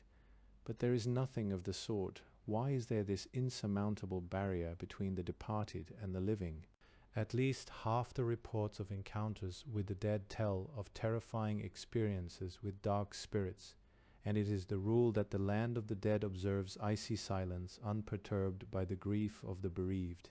To follow out the thought that involuntarily comes to me, the world, I feel, is far too unitary for there to be a hereafter, in which the rule of opposites is completely absent. There, too, is nature, which after its fashion is also God's. The world into which we enter after death will be grand and terrible, like God and like all of nature that we know, nor can I conceive that suffering should entirely cease. Granted that what I experienced in my 1944 visions, liberation from the burden of the body, and perception of meaning gave me the deepest bliss. Nevertheless, there was darkness too, and a strange cessation of human warmth. Remember the black rock to which I came? It was dark and of the hardest granite. What does that mean? If there were no imperfections, no primordial defect in the ground of creation, why should there be any urge to create, any longing for what must yet be fulfilled? Why should the gods be the least bit concerned about man and creation, about the continuation of the Nidana chain to infinity? After all, the Buddha opposes to the painful illusion of existence his quad non, and the Christian hopes for the swift coming of this world's end.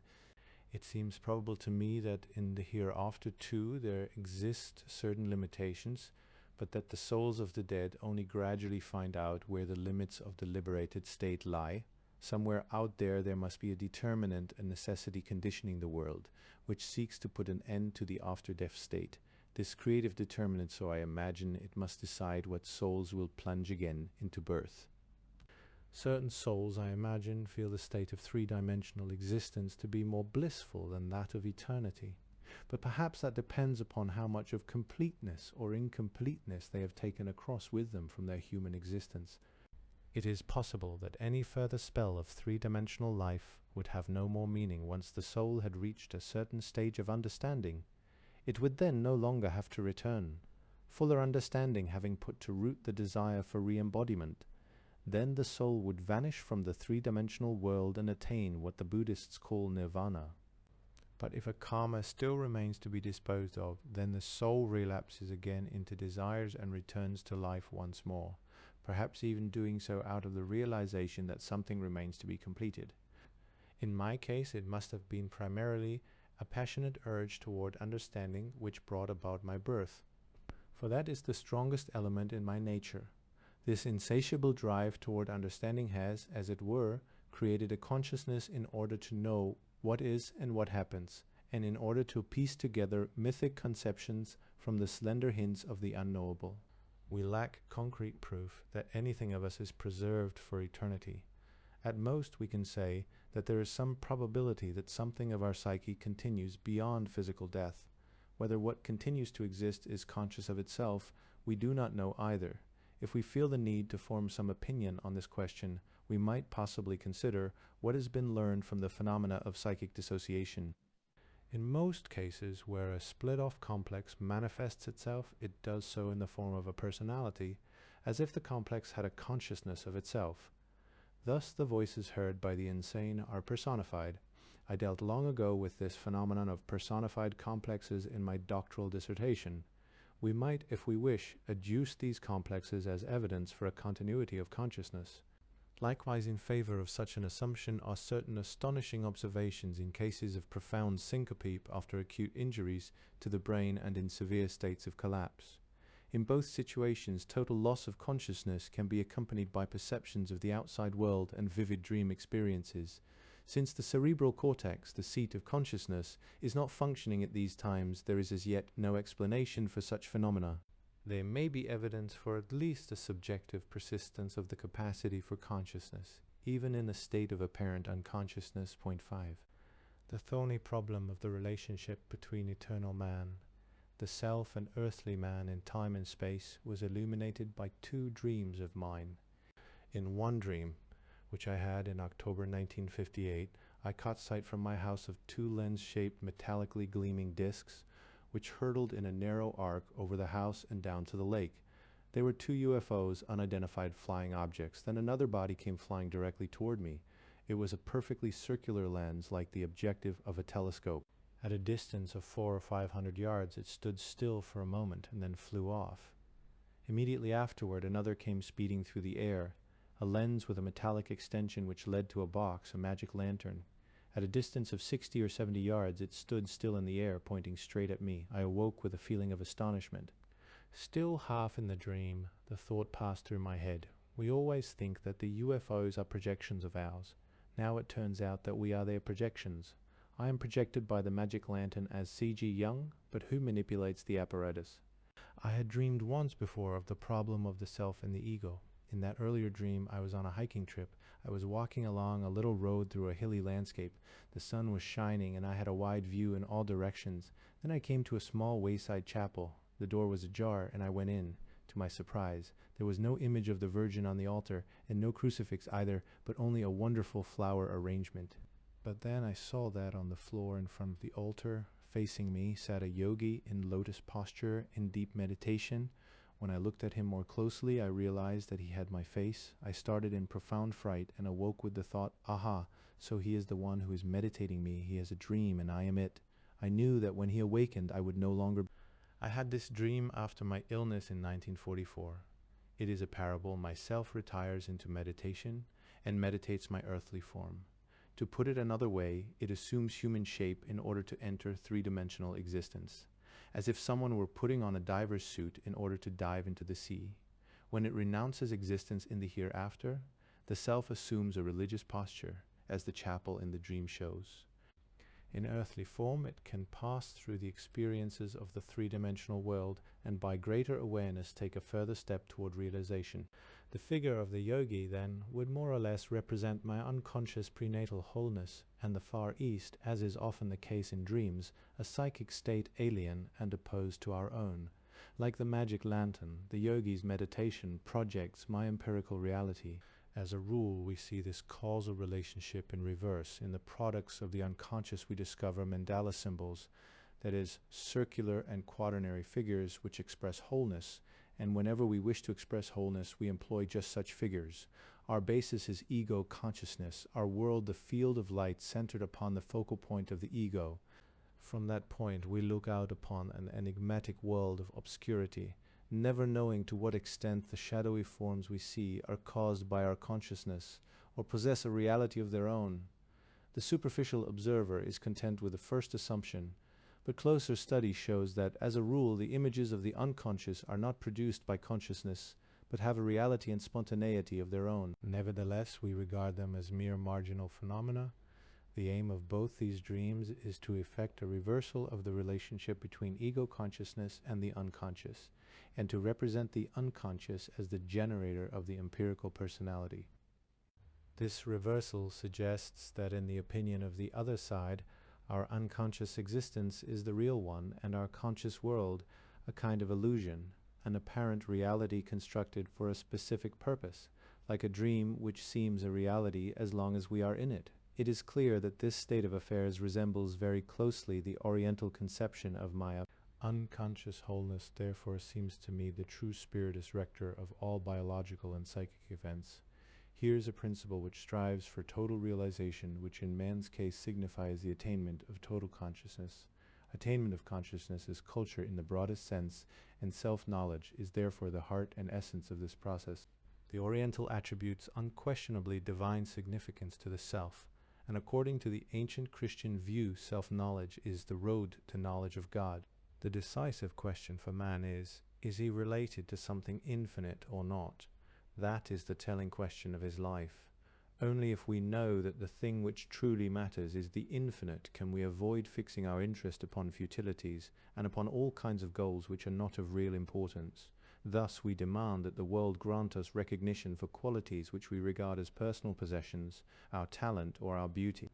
The more a man lays stress on false possessions, and the less sensitivity he has for what is essential, the less satisfying is his life. He feels limited because he has limited aims, and the result is envy and jealousy.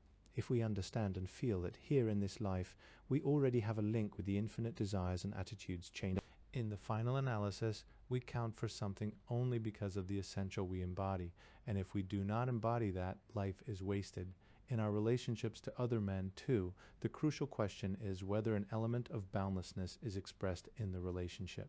The feeling for the infinite, however, can be attained only if we are bounded to the utmost.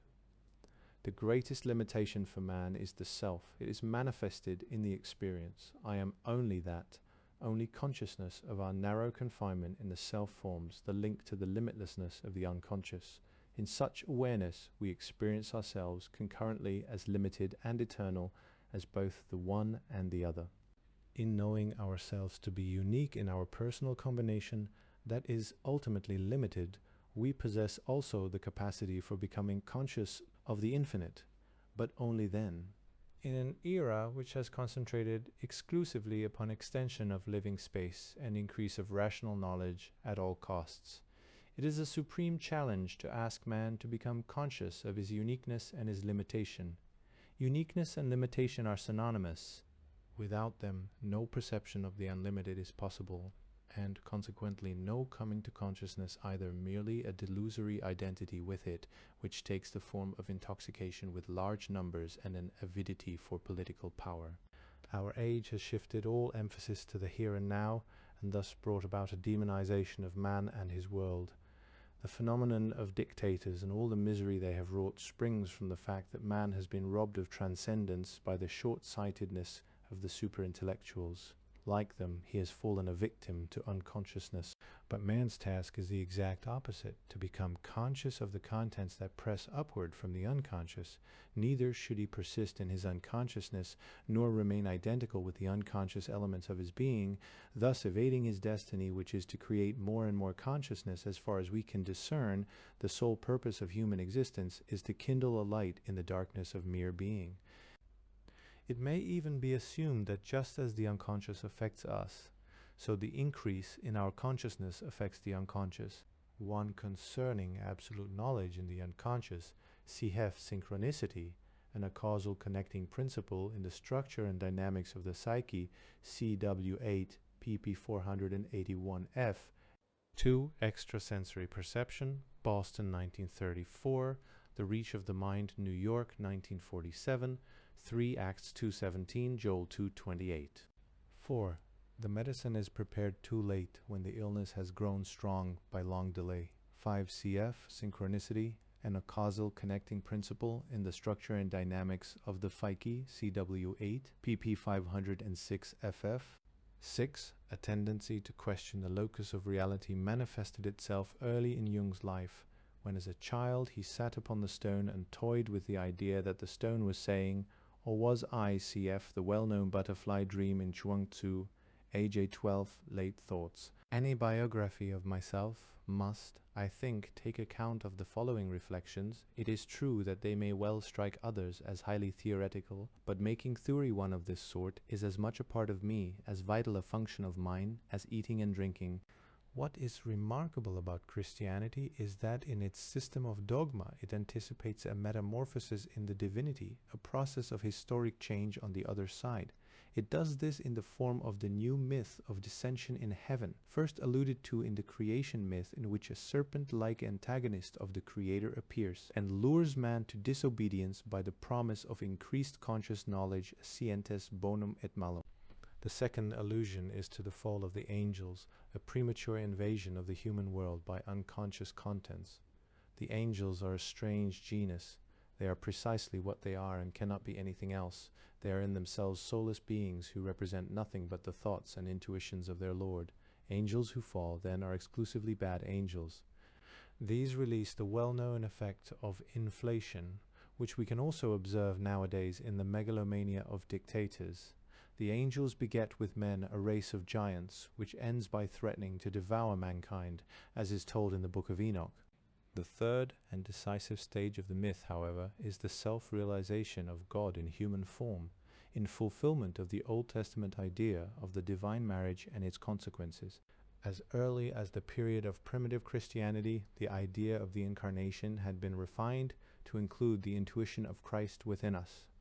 Thus the unconscious wholeness penetrated into the psychic realm of inner experience, and man was made aware of all that entered into his true configuration. This was a decisive step not only for man but also for the Creator, who, in the eyes of those who had been delivered from darkness, cast off his dark qualities and became the summum bonum. This myth remained unassailably vital for a millennium, until the first signs of a further transformation of consciousness began appearing in the 11th century to from. Then on, the symptoms of unrest and doubt increased, until at the end of the second millennium, the outlines of a universal catastrophe became apparent, at first in the form of a threat to consciousness. This threat consists in giantism, in other words, a hubris of consciousness in the assertion nothing is greater than man and his deeds. The otherworldliness, the transcendence of the Christian myth was lost, and with it the view that wholeness is achieved in the other world. Light is followed by shadow, the other side of the Creator. This development reached its peak in the 20th century. The Christian world is now truly confronted by the principle of evil, by naked injustice, tyranny, lies, slavery, and coercion of conscience. This manifestation of naked evil has assumed apparently permanent form in the Russian nation, but its first violent eruption came in Germany. That outpouring of evil revealed to what extent Christianity has been undermined in the 20th century. In the face of that, evil can no longer be minimized by the euphemism of the privatio boni. Evil has become a determinate reality. It can no longer be dismissed from the world by a circumlocution. We must learn how to handle it, since it is here to stay. How we can live with it without terrible consequences cannot for the present be conceived. In any case, we stand in need of a reorientation, a metanoia. Touching evil brings with it the grave peril of succumbing to it. We must therefore no longer succumb to anything at all, not even to good. A so-called good to which we succumb loses its ethical character. Not that there is anything bad in it on that score, but to have succumbed to it may breed trouble. Every form of addiction is bad. No matter whether the narcotic be alcohol or morphine or idealism, we must beware of thinking of good and evil as absolute opposites. The criterion of ethical action can no longer consist in the simple view that good has the force of a categorical imperative, while so-called evil can resolutely be shunned. Recognition of the reality of evil necessarily relativizes the good, and the evil likewise, converting both into halves of a paradoxical whole. In practical terms, this means that good and evil are no longer so self-evident.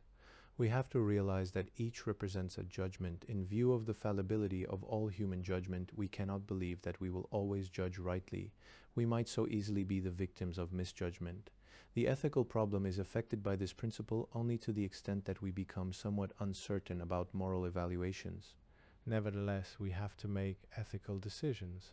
The relativity of good and evil by no means signifies that these categories are invalid or do not exist. Moral judgment is always present and carries with it characteristic psychological consequences. I have pointed out many times that as in the past, so in the future, the wrong we have done, thought, or intended will wreak its vengeance on our souls. Only the contents of judgment are subject to the differing conditions of time and place, and therefore take correspondingly different forms. For moral evaluation is always founded upon the apparent certitudes of a moral code which pretends to know precisely what is good and what evil. But once we know how uncertain the foundation is, ethical decision becomes a subjective, creative act. We can convince ourselves of its validity only dio concedente, that is, there must be a spontaneous and decisive impulse on the part of the unconscious. Ethics itself, the decision between good and evil, is not affected by this impulse, only made more difficult for us. Nothing can spare us the torment of ethical decision. Nevertheless, harsh as it may sound, we must have the freedom in some circumstances to avoid the known moral good and do what is considered to be evil, if our ethical decision so requires. In other words, again, we must not succumb to either of the opposites. A useful pattern is provided by the neti neti of Indian philosophy. In given cases, the moral code is undeniably abrogated and ethical choice is left to the individual. In itself, there is nothing new about this idea. In pre-psychology days, such difficult choices were also known and came under the heading of conflict of duties. As a rule, however, the individual is so unconscious that he altogether fails to see his own potentialities for decision. Instead, he is constantly and anxiously looking around for external rules and regulations which can guide him in his perplexity. Aside from general human inadequacy, a good deal of the blame for this rests with education, which promulgates the old generalizations and says nothing about the secrets of private experience. Thus, every effort is made to teach idealistic beliefs or conduct which people know in their hearts they can never live up to, and such ideals are preached by officials who know that they themselves have never lived up to these high standards and never will. What is more, nobody ever questions the value of this kind of teaching. Therefore, the individual who wishes to have an answer to the problem of evil as it is posed today has need, first and foremost, of self-knowledge, that is, the utmost possible knowledge of his own wholeness. He must know relentlessly how much good he can do, and what crimes he is capable of, and must beware of regarding the one as real and the other as illusion. Both are elements within his nature, and both are bound to come to light in him, should he wish, as he ought to live without self-deception or self-delusion. In general, however, most people are hopelessly ill-equipped for living on this level, although there are also many persons today who have the capacity for profounder insight into themselves. Such self-knowledge is of prime importance because through it we approach that fundamental stratum or core of human nature where the instincts dwell. Here are those pre-existent dynamic factors which ultimately govern the ethical decisions of our consciousness. This core is the unconscious and its contents, concerning which we cannot pass any final judgment. Our ideas about it are bound to be inadequate, for we are unable to comprehend its essence cognitively and set rational limits to it. We achieve knowledge of nature only through science, which enlarges consciousness. Hence, deepened self-knowledge also requires science, that is, psychology. No one builds a telescope or microscope with one turn of the wrist, out of good will alone, without a knowledge of optics. Today we need psychology for reasons that involve our very existence. We stand perplexed and stupefied before the phenomenon of Nazism and Bolshevism because we know nothing about man, or at any rate have only a lopsided and distorted picture of him. If we had self-knowledge, that would not be the case. We stand face to face with the terrible question of evil, and do not even know what is before us, let alone what to pit against it. And even if we did know, we still could not understand how it could happen here.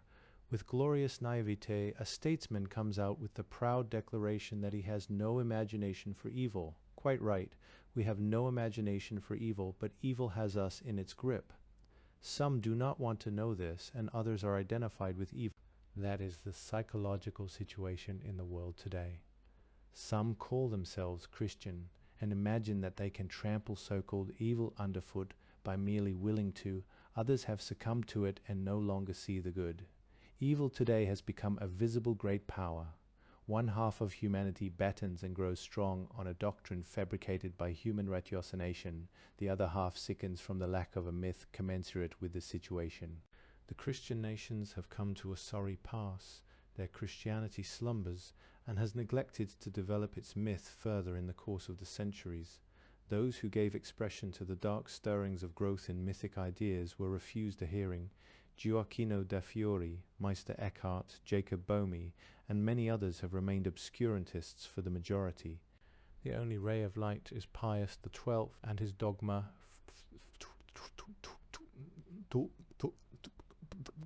But people do not even know what I'm referring to when I say this. They do not realize that a myth is dead if it no longer lives and grows. Our myth has become mute and gives no answers. The fault lies not in it as it is set down in the scriptures, but solely in us, who have not developed it further, who rather have suppressed any such attempts. The original version of the myth offers ample points of departure and possibilities of development. For example, the words are put into Christ's mouth, "Be ye therefore wise as serpents, and harmless as doves. For what purpose do men need the cunning of serpents? And what is the link between this cunning and the innocence of the dove? Except ye become as little children, who gives thought to what children are like in reality." By what morality did the Lord justify the taking of the ass, which he needed in order to ride in triumph into Jerusalem? How was it that shortly afterward he put on a display of childish bad temper and cursed the fig tree? What kind of morality emerges from the parable of the unjust steward, and what profound insight of such far-reaching significance for our own predicament from the apocryphal Logian? Man, if thou knowest what thou dost, thou art blessed, but if thou knowest not, thou art accursed and a transgressor of the law. For what finally does it mean when St. Paul confesses, "The evil which I would not, that I do"? I will not discuss the transparent prophecies of the book of Revelation, because no one believes in them, and the whole subject is felt to be an embarrassing one. The old question posed by the Gnostics, whence comes evil, has been given no answer by the Christian world, and Origen's cautious suggestion of a possible redemption of the devil was termed a heresy. Today we are compelled to meet that question, but we stand empty-handed, bewildered, and perplexed, and cannot even get it into our heads that no myth will come to our aid, although we have such urgent need of one. As the result of the political situation and the frightful, not to say diabolic, triumphs of science, We are shaken by secret shudders and dark forebodings.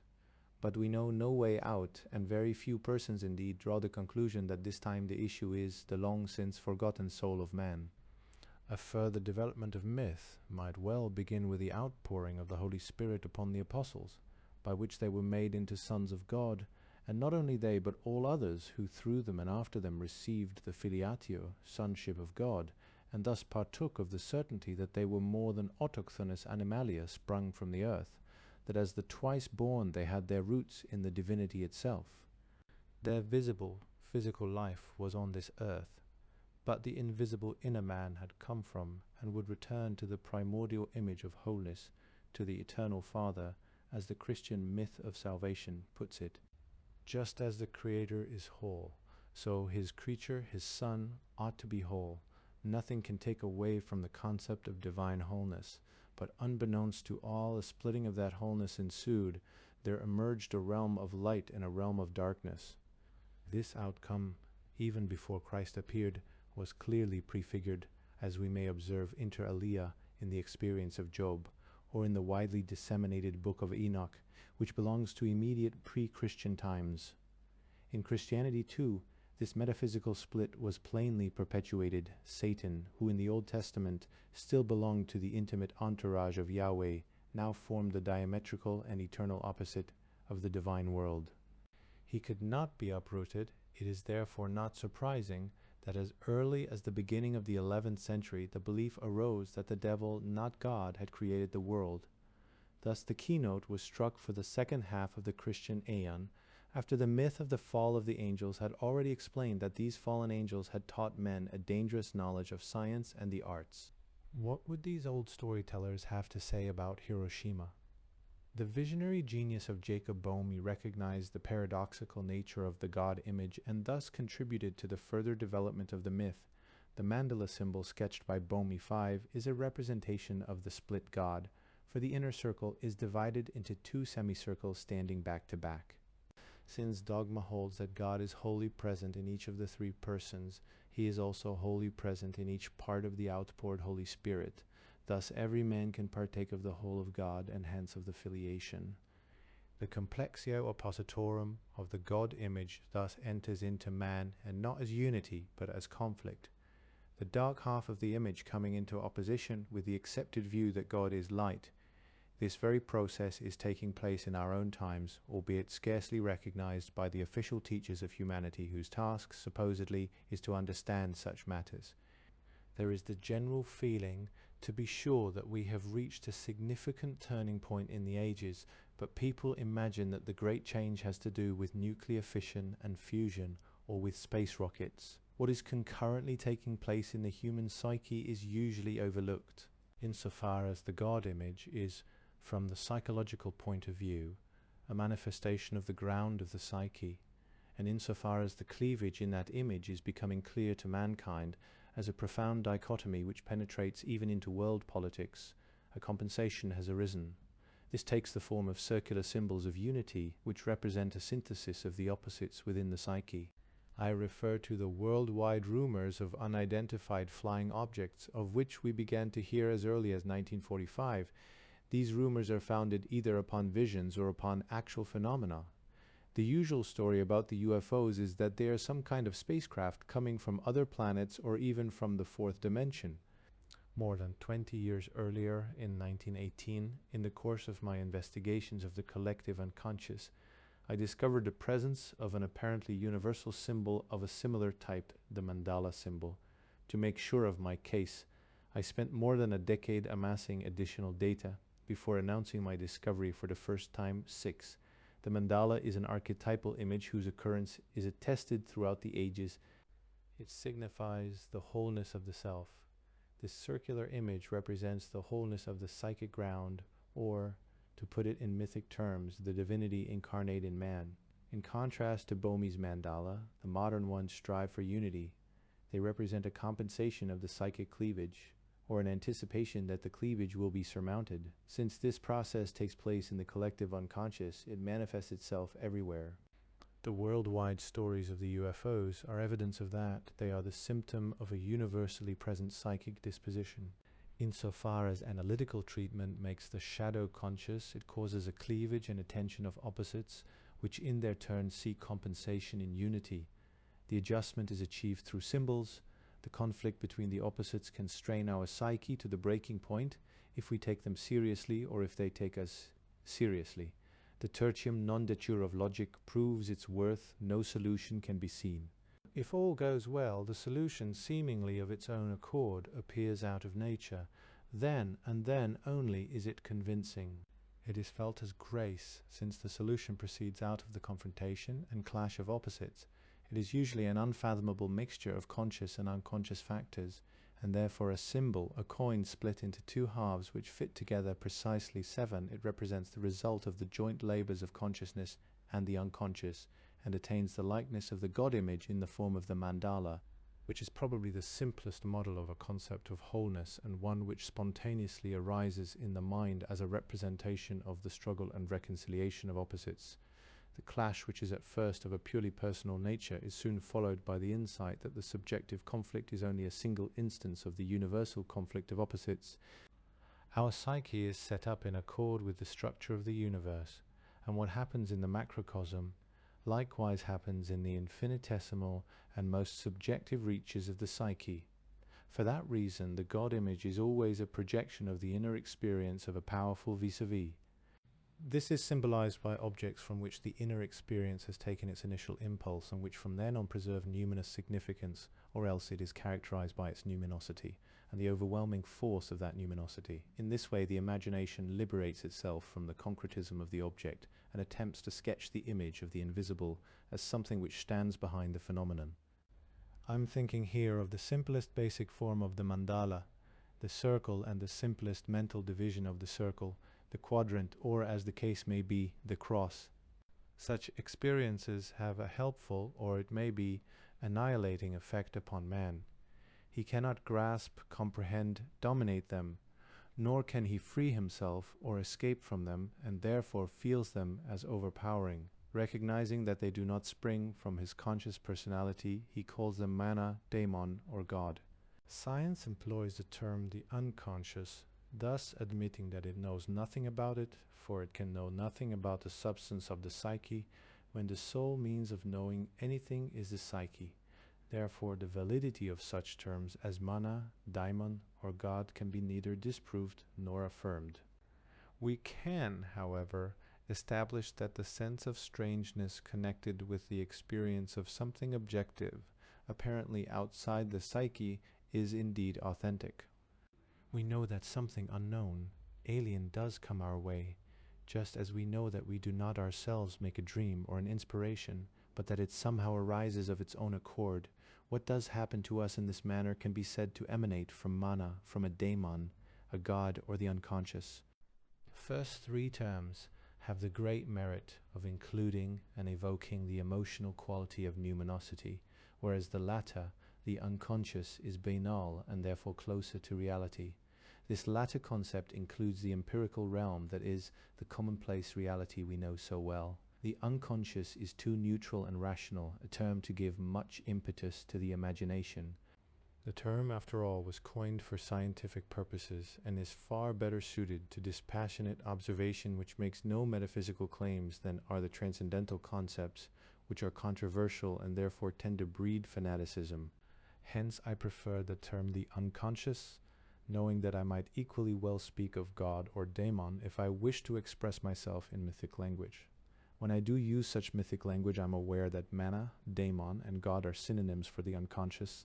That is to say, we know just as much or just as little about them as about the latter. People only believe they know much more about them, and for certain purposes that belief is far more useful and effective than a scientific concept. The great advantage of the concepts daemon and God lies in making possible a much better objectification of the vis-a-vis, namely a personification of it. Their emotional quality confers life and effectuality upon them. Hate and love, fear and reverence enter the scene of the confrontation and raise it to a drama. What has merely been displayed becomes acted. 8. The whole man is challenged and enters the fray with his total reality. Only then can he become whole, and only then can God be born. that is, enter into human reality and associate with man in the form of man by this act of incarnation man. That is, his ego is inwardly replaced by God, and God becomes outwardly man, in keeping with the saying of Jesus, "Who sees me sees the Father." It is at this point that the shortcomings of mythic terminology become apparent. The Christian's ordinary conception of God is of an omnipotent, omniscient, and all-merciful Father and Creator of the world. If this God wishes to become man, an incredible kenosis emptying nine is required of him in order to reduce his totality to the infinitesimal human scale. Even then, it is hard to see why the human frame is not shattered by the incarnation. Theological thinkers have therefore felt it necessary to equip Jesus with qualities which raise him above ordinary human existence.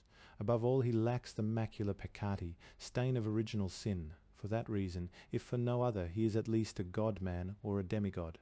The Christian God image cannot become incarnate in empirical man without contradictions, quite apart from the fact that man with all his external characteristics seems little suited to representing a God. The myth must ultimately take monotheism seriously and put aside its dualism, which, however much repudiated officially, has persisted until now and enthroned an eternal dark antagonist alongside the omnipotent good. Room must be made within the system for the philosophical complexio oppositorum of Nicholas of Cusa and the moral ambivalence of Jacob Boehme. Only thus can the one God be granted the wholeness and the synthesis of opposites which should be his. It is a fact that symbols, by their very nature, can so unite the opposites that these no longer diverge or clash, but mutually supplement one another and give meaningful shape to life.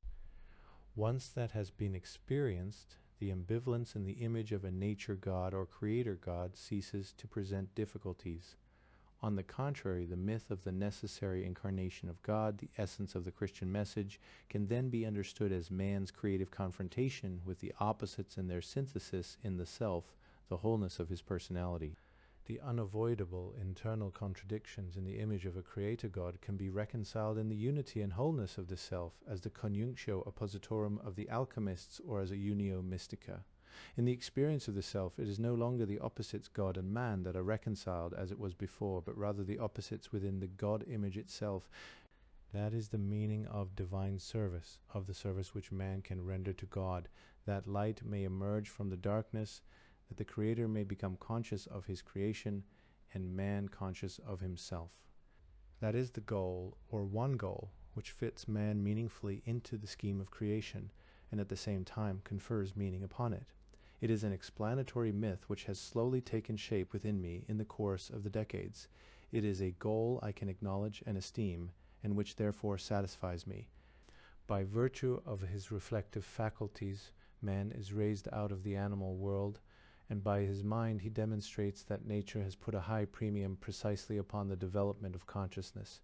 Through consciousness he takes possession of nature by recognizing the existence of the world, and thus as it were confirming the Creator. The world becomes the phenomenal world, for without conscious reflection it would not be. If the Creator were conscious of himself, he would not need conscious creatures. Nor is it probable that the extremely indirect methods of creation, which squander millions of years upon the development of countless species and creatures, are the outcome of purposeful intention. Natural history tells us of a haphazard and casual transformation of species over hundreds of millions of years of devouring and being devoured. The biological and political history of man is an elaborate repetition of the same thing, but the history of the mind offers a different picture. Here the miracle of reflecting consciousness intervenes, the second cosmogony. The importance of consciousness is so great that one cannot help suspecting the element of meaning to be concealed somewhere within all the monstrous, apparently senseless biological turmoil, and that the road to its manifestation was ultimately found on the level of warm-blooded vertebrates possessed of a differentiated brain, found as if by chance unintended and unforeseen, and yet somehow sensed, felt and groped for out of some dark urge. I do not imagine that in my reflections on the meaning of man and his myth I have uttered a final truth, but I think that this is what can be said at the end of our aeon of the fishes, and perhaps must be said in view of the coming aeon of Aquarius, the water-bearer, who has a human figure and is next to the sign of the fishes. This is a conjunctio oppositorum composed of two fishes in reverse.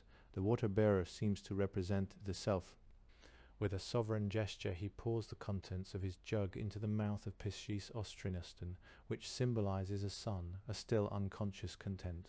Out of this unconscious content will emerge, after the passage of another aeon of more than 2,000 years, a future whose features are indicated by the symbol of Capricorn and Aegokeros, the monstrosity of the goatfish, elephant symbolizing the mountains and the depths of the sea, a polarity made up of two undifferentiated animal elements which have grown together. This strange being could easily be the primordial image of a creator god confronting man, the anthropos. On this question there is a silence within me, as there is in the empirical data at my disposal, the products of the unconscious of other people with which I am acquainted, or historical documents. If insight does not come by itself, speculation is pointless. It makes sense only when we have objective data comparable to our material on the aeon of Aquarius. We do not know how far the process of coming to consciousness can extend or where it will lead. It is a new element in the story of creation, and there are no parallels we can look to.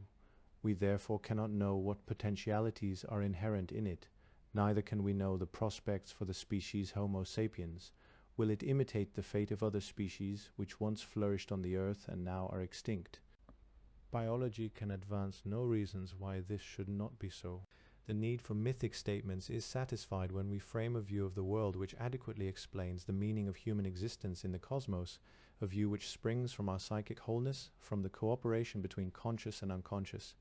Meaninglessness inhibits fullness of life and is therefore equivalent to illness. Meaning makes a great many things endurable, perhaps no science will ever replace myth, and a myth cannot be made out of any science. For it is not that God is a myth, but that myth is the revelation of a divine life in man. It is not we who invent myth, rather it speaks to us as a word of God. The word of God comes to us, and we have no way of distinguishing whether and to what extent it is different from God. There is nothing about this word that could not be considered known and human, except for the manner in which it confronts us spontaneously and places obligations upon us. It is not affected by the arbitrary operation of our will. We cannot explain an inspiration. Our chief feeling about it is that it is not the result of our own ratiocinations, but that it came to us from elsewhere. And if we happen to have a precognitive dream, how can we possibly ascribe it to our own powers? After all, often we do not even know, until some time afterward, that the dream represented foreknowledge, or knowledge of something that happened at a distance. The word happens to us.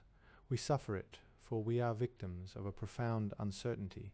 With God as a complexio oppositorum, all things are possible, in the fullest meaning of the phrase. Truth and delusion, good and evil, are equally possible. Myth is or can be equivocal, like the oracle of Delphi or like a dream. We cannot and ought not to repudiate reason, but equally we must cling to the hope that instinct will hasten to our aid, in which case God is supporting us against God. As Job long ago understood, everything through which the other will is expressed proceeds from man, his thinking, his words, his images, and even his limitations. Consequently, he has the tendency to refer everything to himself when he begins to think in clumsy psychological terms, and decides that everything proceeds out of his intentions and out of himself. With childlike naivete, he assumes that he knows all his own reaches and knows what he is in himself. Yet all the while he is fatally handicapped by the weakness of his consciousness and the corresponding fear of the unconscious. Therefore he is utterly unable to separate what he has carefully reasoned out from what has spontaneously flowed to him from another source. He has no objectivity toward himself and cannot yet regard himself as a phenomenon, which he finds in existence and with which, for better or worse, he is identical. At first everything is thrust upon him, everything happens to him, and it is only by great effort that he finally succeeds in conquering and holding for himself an area of relative freedom. Only when he has won his way to this achievement, and then only, is he in a position to recognize that he is confronting his instinctive foundations, given him from the beginning, which he cannot make disappear, however much he would like to. His beginnings are not by any means mere pasts. They live with him as the constant substratum of his existence, and his consciousness is as much molded by them as by the physical world around him. These facts assail man from without and from within with overwhelming force. He has summed them up under the idea of divinity, has described their effects with the aid of myth, and has interpreted this myth as the word of God, that is, as the inspiration and revelation of the new men from the other side. There is no better means of intensifying the treasured feeling of individuality than the possession of a secret which the individual is pledged to guard. The very beginnings of societal structures reveal the craving for secret organizations. When no valid secrets really exist, mysteries are invented or contrived to which privileged initiates are admitted.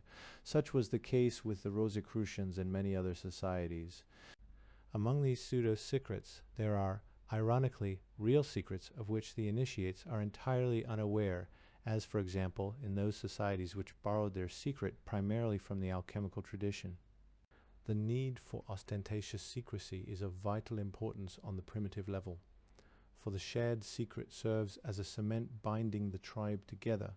Secrets on the tribal level constitute a helpful compensation for lack of cohesion in the individual personality, which is constantly relapsing into the original unconscious identity with other members of the group. Attainment of the human goal, an individual who is conscious of his own peculiar nature, thus becomes a long, almost hopeless process of education. For even the individuals whose initiation into certain secrets has marked them out in some way are fundamentally obeying the laws of group identity, though in their case the group is a socially differentiated one. The secret society is an intermediary stage on the way to individuation. The individual is still relying on a collective organization to effect his differentiation for him. That is, he has not yet recognized that it is really the individual's task to differentiate himself from all the others and stand on his own feet. All collective identities, such as membership in organizations, support of isms, and so on, interfere with the fulfillment of this task. Such collective identities are crutches for the lame, shields for the timid, beds for the lazy, nurseries for the irresponsible. But they are equally shelters for the poor and weak, a home port for the shipwrecked, the bosom of a family for orphans, a land of promise for disillusioned vagrants and weary pilgrims, a herd and a safe fold for lost sheep, and a mother providing nourishment and growth. It would therefore be wrong to regard this intermediary stage as a trap. On the contrary, for a long time to come, it will represent the only possible form of existence for the individual, who nowadays seems more than ever threatened by anonymity.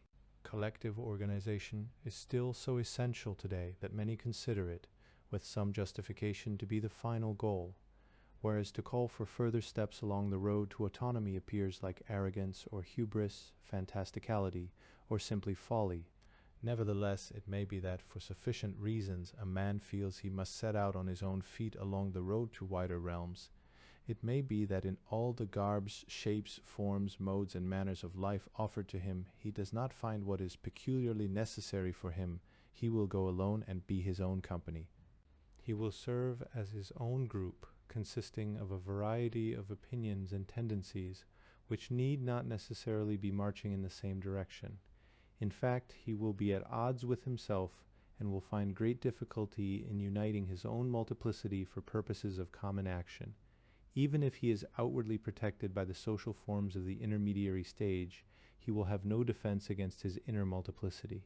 The disunion within himself may cause him to give up, to lapse into identity with his surroundings, like the initiate of a secret society who is broken free from the undifferentiated collectivity. The individual on his lonely path needs a secret which, for various reasons, he may not or cannot reveal. Such a secret reinforces him in the isolation of his individual aims. A great many individuals cannot bear this isolation. They are the neurotics who necessarily play hide and seek with others as well as with themselves without being able to take the game really seriously. As a rule, they end by surrendering their individual goal to their craving for collective conformity, a procedure which all the opinions, beliefs, and ideals of their environment encourage. Moreover, no rational arguments prevail against the environment. Only a secret which the individual cannot betray, one which he fears to give away, or which he cannot formulate in words, and which therefore seems to belong to the category of crazy ideas, can prevent the otherwise inevitable retrogression. The need for such a secret is in many cases so compelling that the individual finds himself involved in ideas and actions for which he is no longer responsible. He is being motivated neither by caprice nor arrogance, but by a dire necessitas which he himself cannot comprehend. This necessity comes down upon him with savage fatefulness, and perhaps for the first time in his life demonstrates to him ad oculos the presence of something alien and more powerful than himself in his own most personal domain, where he thought himself the master. A vivid example is the story of Jacob, who wrestled with the angel and came away with a dislocated hip, but by his struggle prevented a murder. In those fortunate days, Jacob's story was believed without question. A contemporary Jacob telling such a tale would be treated to meaningful smiles. He would prefer not to speak of such matters, especially if he were inclined to have his private views about the nature of Yahweh's messenger. Thus he would find himself willy-nilly in possession of a secret that could not be discussed and would become a deviant from the collectivity. Naturally, his mental reservation would ultimately come to light unless he succeeded in playing the hypocrite all his life. But anyone who attempts to do both, to adjust to his group and at the same time pursue his individual goal, becomes neurotic. Our modern Jacob would be concealing from himself the fact that the angel was after all the stronger of the two, as he certainly was, for no claims were ever made that the angel too came away with a limp. The man, therefore, who, driven by his daemon, steps beyond the limits of the intermediary stage, truly enters the untrodden, untradeable regions 12, where there are no charted ways and no shelter spreads a protecting roof over his head. There are no precepts to guide him when he encounters an unforeseen situation, for example, a conflict of duty. For the most part, these sallies into no man's land last only as long as no such conflicts occur, and come swiftly to an end as soon as conflict is sniffed from afar. I cannot blame the person who takes to his heels at once, but neither can I approve his finding merit in his weakness and cowardice. Since my contempt can do him no further harm, I may as well say that I find nothing praiseworthy about such capitulations. But if a man faced with a conflict of duties undertakes to deal with them absolutely on his own responsibility, and before a judge who sits in judgment on him day and night, he may well find himself in an isolated position. There is now an authentic secret in his life which cannot be discussed, if only because he is involved in an endless inner trial, in which he is his own counsel and ruthless examiner, and no secular or spiritual judge can restore his easy sleep. If he were not already sick to death of the decisions of such judges, he would never have found himself in a conflict, for such a conflict always presupposes a higher sense of responsibility. It is this very quality which keeps its possessor from accepting the decision of a collectivity. In his case, the court is transposed to the inner world, where the verdict is pronounced behind closed doors. Once this happens, the psyche of the individual acquires heightened importance. It is not only the seat of his well-known and socially defined ego, it is also the instrument for measuring what it is worth in and for itself. Nothing so promotes the growth of consciousness as this inner confrontation of opposites. Quite unsuspected facts turn up in the indictment, and the defense is obliged to discover arguments hitherto unknown. In the course of this, a considerable portion of the outer world reaches the inner, and by that very fact the outer world is impoverished or relieved. On the other hand, the inner world has gained that much weight by being raised to the rank of a tribunal for ethical decisions. However, the once unequivocal ego loses the prerogative of being merely the prosecutor. It must also learn the role of defendant. The ego becomes ambivalent and ambiguous, and is caught between hammer and anvil. It becomes aware of a polarity superordinate to itself. By no means every conflict of duties, and perhaps not even a single one, is ever really solved, though it may be argued over, weighed and counterweighed till doomsday. Sooner or later the decision is simply there, the product, it would seem, of some kind of short circuit. Practical life cannot be suspended in an everlasting contradiction. The opposites and the contradictions between them do not vanish, however, even when for a moment they yield before the impulse to action. They constantly threaten the unity of the personality and entangle life again and again in their dichotomies. Insight into the dangers and the painfulness of such a state might well decide one to stay at home, that is, never to leave the safe fold and the warm cocoon, since these alone promise protection from inner stress. Those who do not have to leave father and mother are certainly safest with them. A good many persons, however, find themselves thrust out upon the road to individuation. In no time at all, they will become acquainted with the positive and negative aspects of human nature. Just as all energy proceeds from opposition, so the psyche too possesses its inner polarity, this being the indispensable prerequisite for its aliveness, as Heraclitus realized long ago. Both theoretically and practically, polarity is inherent in all living things. Set against this overpowering force is the fragile unity of the ego, which has come into being in the course of millennia, only with the aid of countless protective measures. That an ego was possible at all appears to spring from the fact that all opposites seek to achieve a state of balance. This happens in the exchange of energy which results from the collision of hot and cold, high and low, and so on. The energy underlying conscious psychic life is pre-existent to it, and therefore at first unconscious. As it approaches consciousness, it first appears projected in figures like manna, gods, daemons, etc., whose noumen seems to be the vital source of energy, and in point of fact is so as long as these supernatural figures are accepted. But as these fade and lose their force, the ego, that is, the empirical man, seems to come into possession of this source of energy, and does so in the fullest meaning of this ambiguous statement. On the one hand, he seeks to seize this energy to possess it, and even imagines that he does possess it, and on the other hand, he is possessed by it. This grotesque situation can, to be sure, occur only when the contents of consciousness are regarded as the sole form of psychic existence. Where this is the case, there is no preventing inflation by projections coming home to roost, but where the existence of an unconscious psyche is admitted, the contents of projection can be received into the inborn instinctive forms which predate consciousness.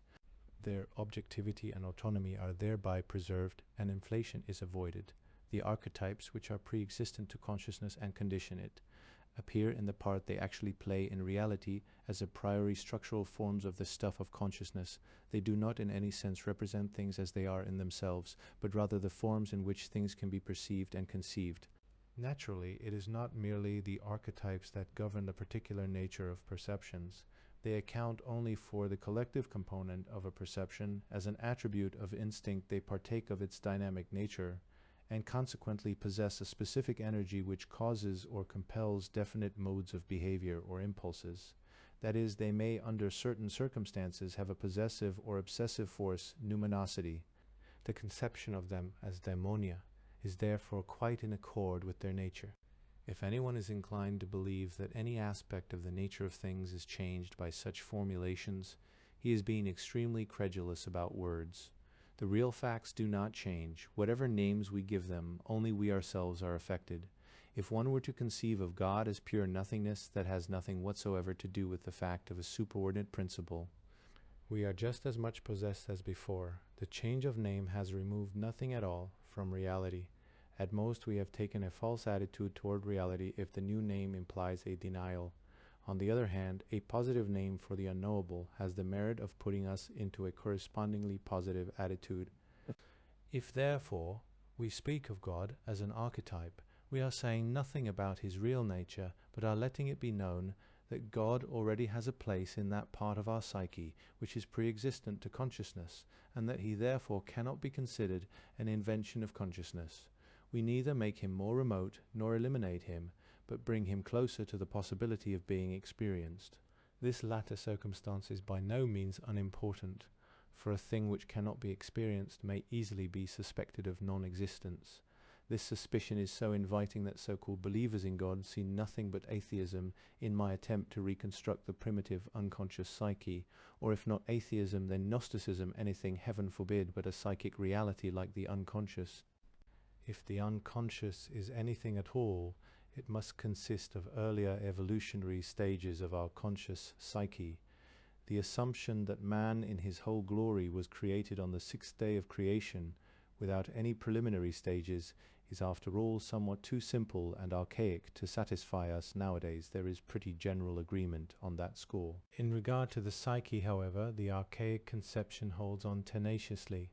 The psyche has no antecedents, is a tabula rasa, arises anew at birth, and is only what it imagines itself to be.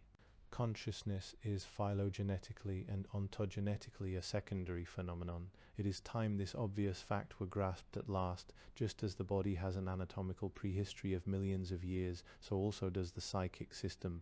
And just as the human body today represents in each of its parts the result of this evolution, and everywhere still shows traces of its earlier stages, so the same may be said of the psyche.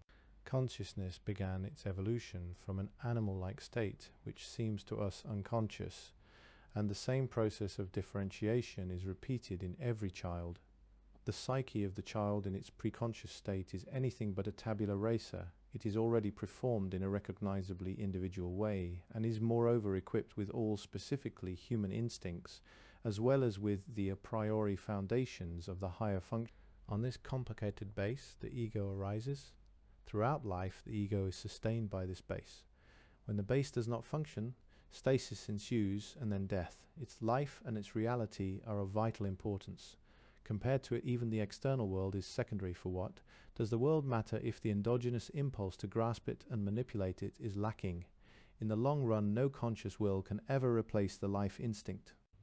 This instinct comes to us from within, as a compulsion or will or command, and if, as has more or less been done from time immemorial, we give it the name of a personal daimon, we are at least aptly expressing the psychological situation. And if, by employing the concept of the archetype, we attempt to define a little more closely the point at which the daemon grips us, we have not abolished anything, only approached closer to the source of life. It is only natural that I, as a psychiatrist, doctor of the soul, should espouse such a view, for I am primarily interested in how I can help my patients find their healthy base again. To do that, a great variety of knowledge is needed, as I have learned. Medicine in general has, after all, proceeded in like manner. It has not made its advances through the discovery of some single trick of healing, thus phenomenally simplifying its methods. On the contrary, it has evolved into a science of enormous complexity, not the least of the reasons being that it has made borrowings from all possible fields. Hence I am not concerned with proving anything to other disciplines. I am merely attempting to put their knowledge to good use in my own field. Naturally, it is incumbent upon me to report on such applications and their consequences. For certain new things come to light when one transfers the knowledge of one field to another and applies it in practice. Had X-rays remained the exclusive property of the physicist and not been applied in medicine, we would know far less. Then again, if radiation therapy has in some circumstances dangerous consequences, that is interesting to the physician, but it is not necessarily of interest to the physicist who uses radiation in an altogether different manner and for other purposes. Nor will he think that the physician has poached upon his territory when the latter points out certain harmful or salutary properties of the invisible rays. If I, for example, apply historical or theological insights in psychotherapy, they naturally appear in a different light and lead to conclusions other than those to which they lead when restricted to their proper fields where they serve other purposes. The fact, therefore, that a polarity underlies the dynamics of the psyche means that the whole problem of opposites, in its broadest sense, with all its concomitant religious and philosophical aspects, is drawn into the psychological discussion. These aspects lose the autonomous character they have in their own field, inevitably so, since they are approached in terms of psychological questions, that is, they are no longer viewed from the angle of religious or philosophical truth, but are examined for their psychological validity and significance. Leaving aside their claim to be independent truths, the fact remains that regarded empirically, which is to say scientifically, they are primarily psychic phenomena. This fact seems to me incontestable. That they claim a justification for themselves is in keeping with the psychological approach, which does not brand such a claim unjustified, but on the contrary treats it with special consideration. Psychology has no room for judgments like only religious or only philosophical, despite the fact that we too often hear the charge of something's being only psychological, especially from theologians. All conceivable statements are made by the psyche. Among other things, the psyche appears as a dynamic process which rests on a foundation of antithesis, on a flow of energy between two poles. It is a general rule of logic that principles are not to be multiplied beyond the necessary. Therefore, since interpretation in terms of energy has proved a generally valid principle of explanation in the natural sciences, we must limit ourselves to it in psychology also. No firm facts are available which would recommend some other view. Moreover, the antithetical or polaristic nature of the psyche and its contents is verified by Psychological Experience 1.13. Now, if the dynamic conception of the psyche is correct, all statements which seek to overstep the limits of the psyche's polarity statements about a metaphysical reality, for example, must be paradoxical if they are to lay claim to any sort of validity. The psyche cannot leap beyond itself. It cannot set up any absolute truths, for its own polarity determines the relativity of its statements. Wherever the psyche does announce absolute truths, such as, for example, God is motion, or God is one, it necessarily falls into one or the other of its own antitheses, for the two statements might equally well be, God is rest, or God is all. Through one-sidedness, the psyche disintegrates and loses its capacity for cognition. It becomes an unreflective, because unreflectable succession of psychic states, each of which fancies itself its own justification because it does not, or does not yet see any other state. In saying this, we are not expressing a value judgment, but only pointing out that the limit is very frequently overstepped. Indeed, this is inevitable, for, as Heraclitus says, everything is flux. Thesis is followed by antithesis, and between the two is generated a third factor, a lysis, which was not perceptible before. In this, the psyche once again merely demonstrates its antithetical nature, and at no point has really got outside itself. In my effort to depict the limitations of the psyche, I do not mean to imply that only the psyche exists. It is merely that, so far as perception and cognition are concerned, we cannot see beyond the psyche. Science is tacitly convinced that a non-psychic, transcendental object exists. But science also knows how difficult it is to grasp the real nature of the object, especially when the organ of perception fails or is lacking, and when the appropriate modes of thought do not exist or have still to be created. In cases where neither our sense organs nor their artificial aids can attest the presence of a real object, the difficulties mount enormously, so that one feels tempted to assert that there is simply no real object present. I have never drawn this over-hasty conclusion, for I have never been inclined to think that our senses were capable of perceiving all forms of being. I have therefore even hazarded the postulate that the phenomenon of archetypal configurations, which are psychic events par excellence, may be founded upon a psychoid base, that is, upon an only partially psychic and possibly altogether different form of being. For lack of empirical data, I have neither knowledge nor understanding of such forms of being which are commonly called spiritual. From the point of view of science, it is immaterial what I may believe on that score, and I must accept my ignorance. But insofar as the archetypes act upon me, they are real and actual to me, even though I do not know what their real nature is. This applies, of course, not only to the archetypes, but to the nature of the psyche in general. Whatever it may state about itself, it will never get beyond itself. All comprehension and all that is comprehended is in itself psychic, and to that extent we are hopelessly cooped up in an exclusively psychic world. Nevertheless, we have good reason to suppose that behind this veil there exists the uncomprehended absolute object which affects and influences us, and to suppose it even, or particularly, in the case of psychic phenomena about which no verifiable statements can be made. Statements concerning possibility or impossibility are valid only in specialized fields. Outside those fields they are merely arrogant presumptions. Prohibited, though it may be from an objective point of view, to make statements out of the blue. That is without sufficient reason. There are nevertheless some statements which apparently have to be made without objective reasons. The justification here is a psychodynamic one, of the sort usually termed subjective and regarded as a purely personal matter. But that is to commit the mistake of failing to distinguish whether the statement really proceeds only from an isolated subject and is prompted by exclusively personal motives, or whether it occurs generally and springs from a collectively present dynamic pattern. In that case, it should not be classed as subjective, but as psychologically objective, since an indefinite number of individuals find themselves prompted by an inner impulse to make an identical statement or feel a certain view to be a vital necessity. Since the archetype is not just an inactive form, but a real force charged with a specific energy, it may very well be regarded as the causa efficiens of such statements, and be understood as the subject of them. In other words, it is not the personal human being who is making the statement, but the archetype speaking through him. If these statements are stifled or disregarded, both medical experience and common knowledge demonstrate that psychic troubles are in store. These will appear either as neurotic symptoms or, in the case of persons who are incapable of neurosis, as collective delusions.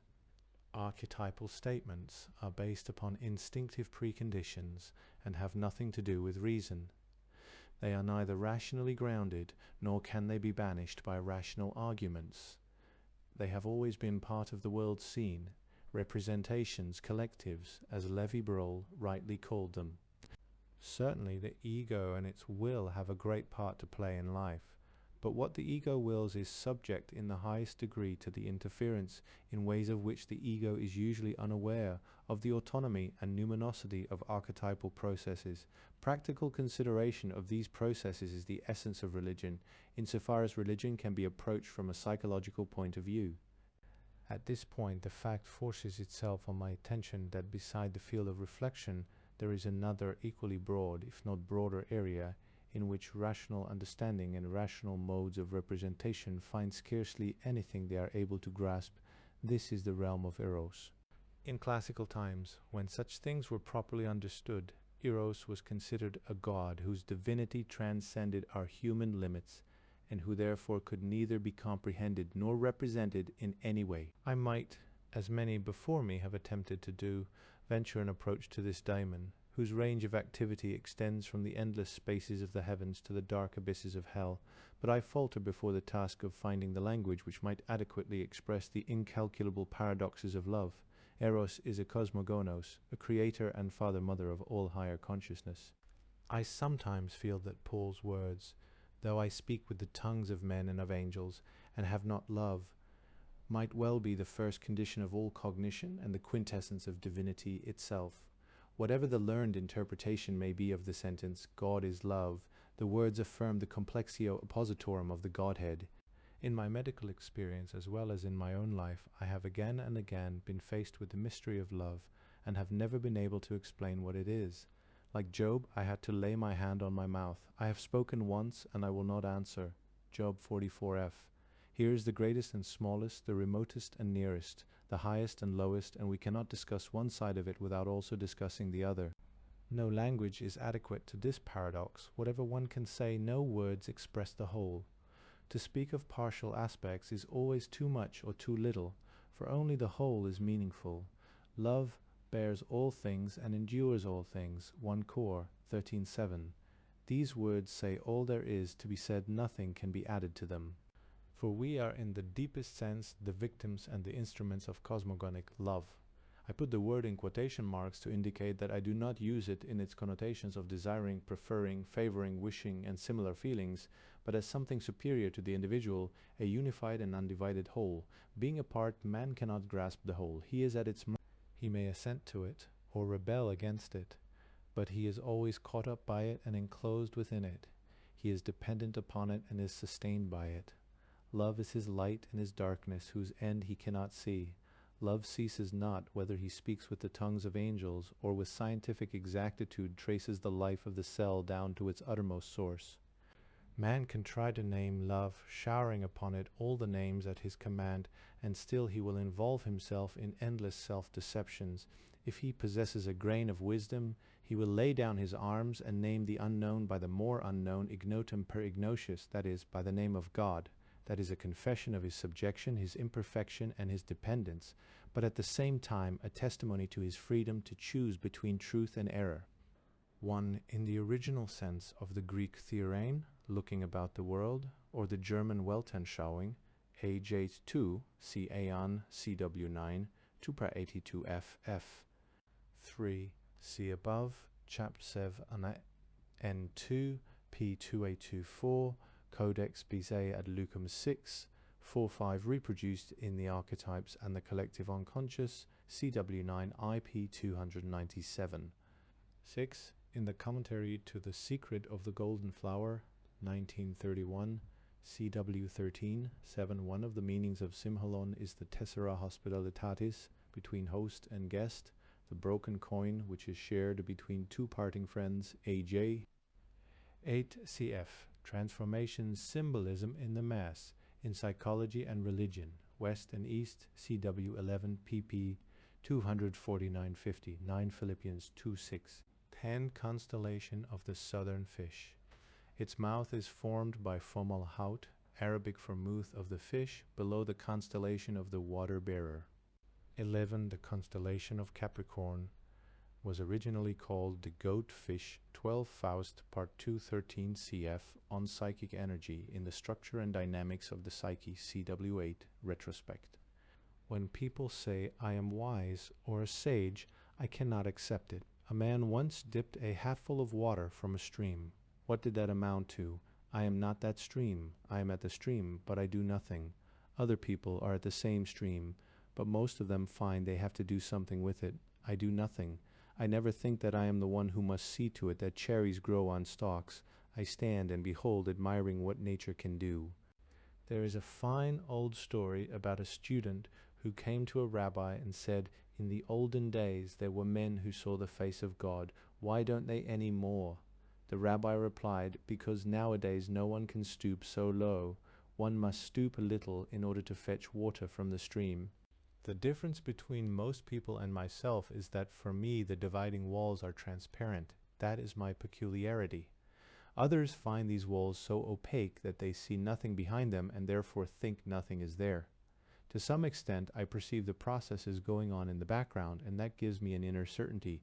People who see nothing have no certainties and can draw no conclusions or do not trust them even if they do.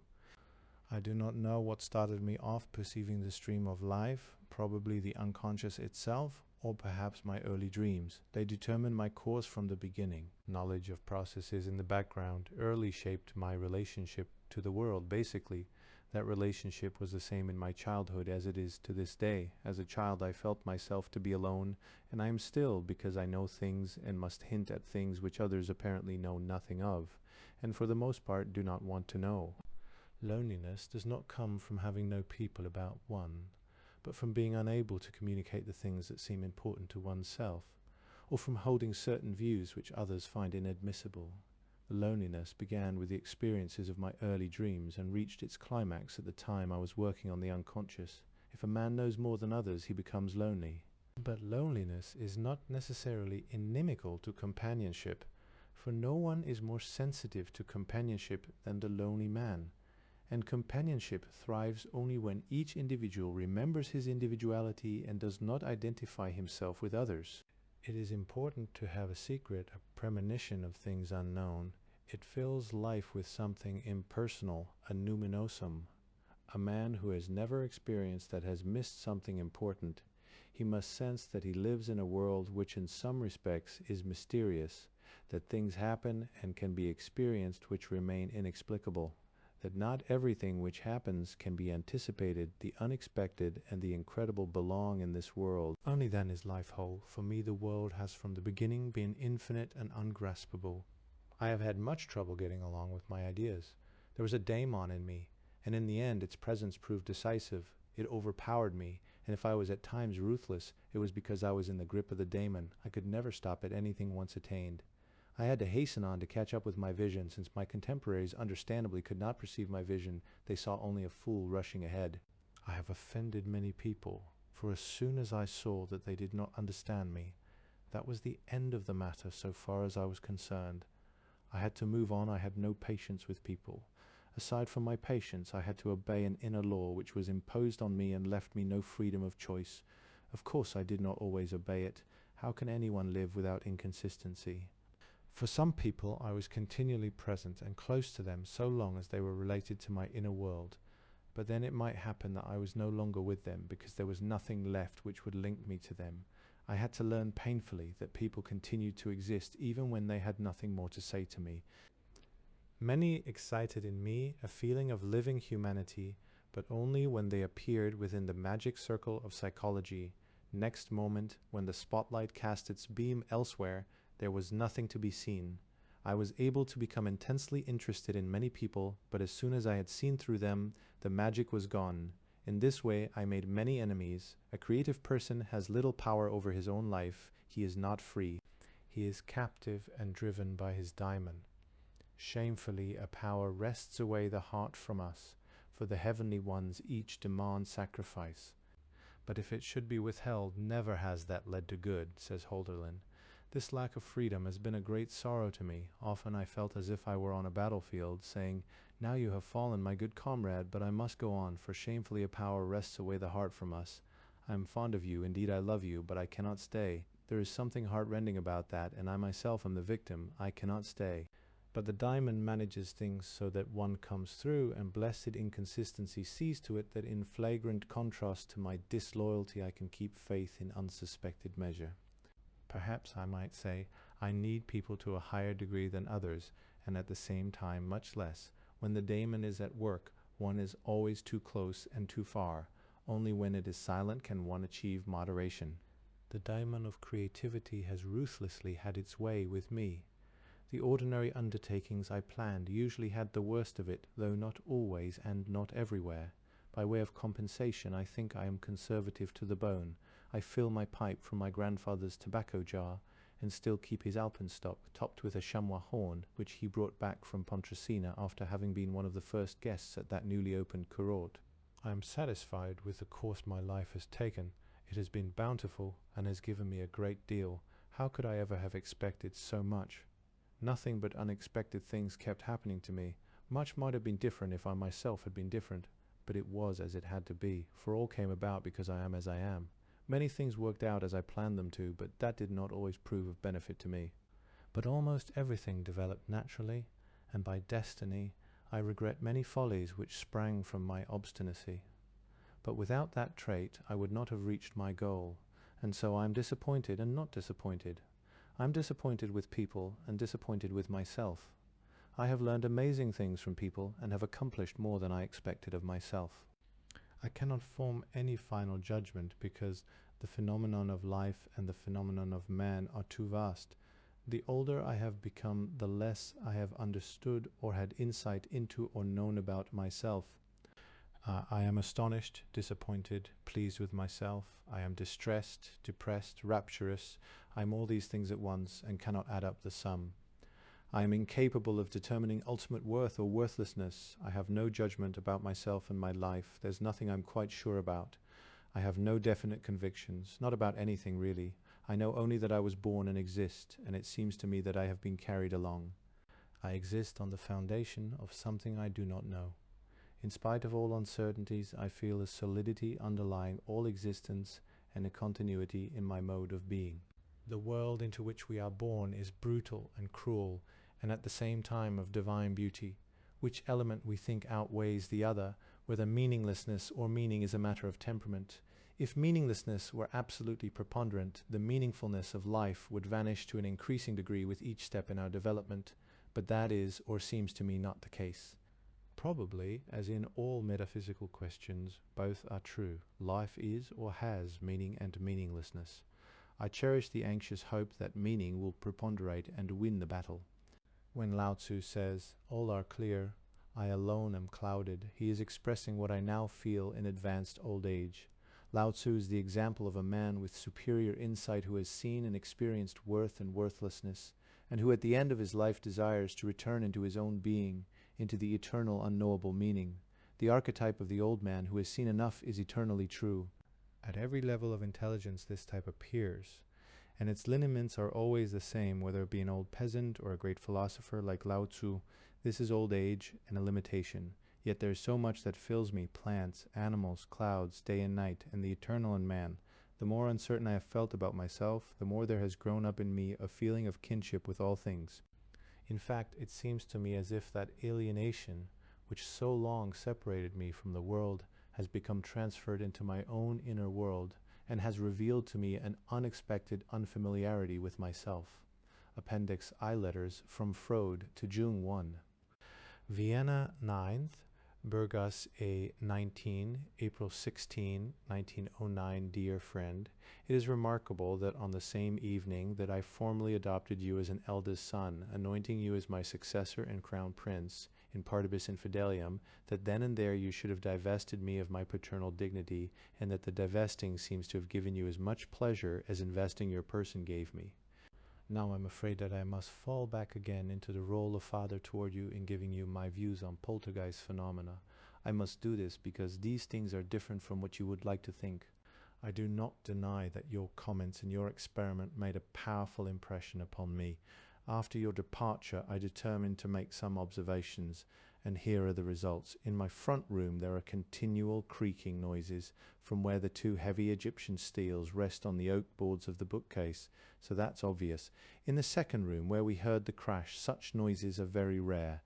At first I was inclined to ascribe some meaning to it, if the noise we heard so frequently when you were here were never heard again after your departure.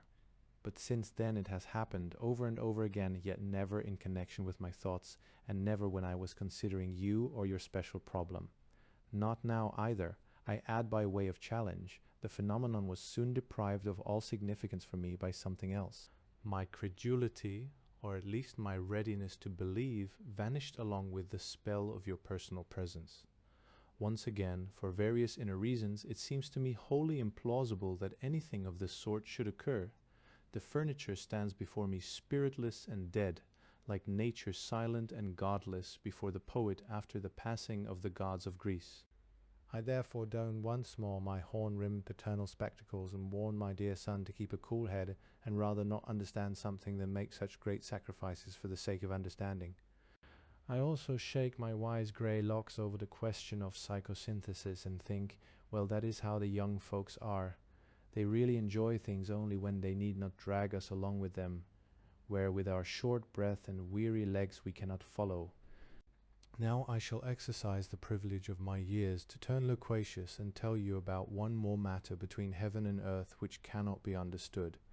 A few years ago I took it into my head that I would die between the ages of 61 and 62, which at that time seemed to leave me a decent period of grace. Today that leaves me only 8 years still to go. Shortly afterward I made a trip to Greece with my brother, and it was absolutely uncanny to see how the number 61, or 60 in conjunction with 1 and 2, kept cropping up on anything that had a number, especially on vehicles. I conscientiously noted down these occasions. By the time we came to Athens, I was feeling depressed. At our hotel we were assigned rooms on the second floor, and I hoped I could breathe again. At least there could be no chance of no 61. However, it turned out that my room was no 31, which with fatalistic license I regarded as, after all, half of 61-62. This wilier and nimbler figure proved to be even better at dogging me than the first. From that day until very recently the number 31 remained faithful to me, with a 2 all too readily associated with it. But since I also have in my psychic system regions in which I am merely avid for knowledge and not at all superstitious, I have attempted to analyze this conviction. Here it is. My conviction began in 1899. 2 events coincided at that time. The first was my writing The Interpretation of Dreams, which, you know, is dated ahead to 1900. The second, my being assigned a new telephone number which I have to this day, 14362. It is easy to establish the link between these two facts. In the year 1899, when I wrote The Interpretation of Dreams, I was 43 years old. What should be more obvious than that the other figures in my telephone number were intended to signify the end of my life, hence 61 or 62. Suddenly there appears a method in this madness. The superstition that I would die between 61 and 62 turns out to be equivalent to the conviction that with the book on dreams I had completed my life work, needed to say no more, and could die in peace. You will grant that after this analysis it no longer sounds so nonsensical. Incidentally, the influence of Wilhelm Fliess plays a part in this. The superstition dates from the year of his attack on me. Here is another instance where you will find confirmation of the specifically Jewish character of my mysticism. Apart from this, I only want to say that adventures such as mine with the number 62 can be explained by 2 things.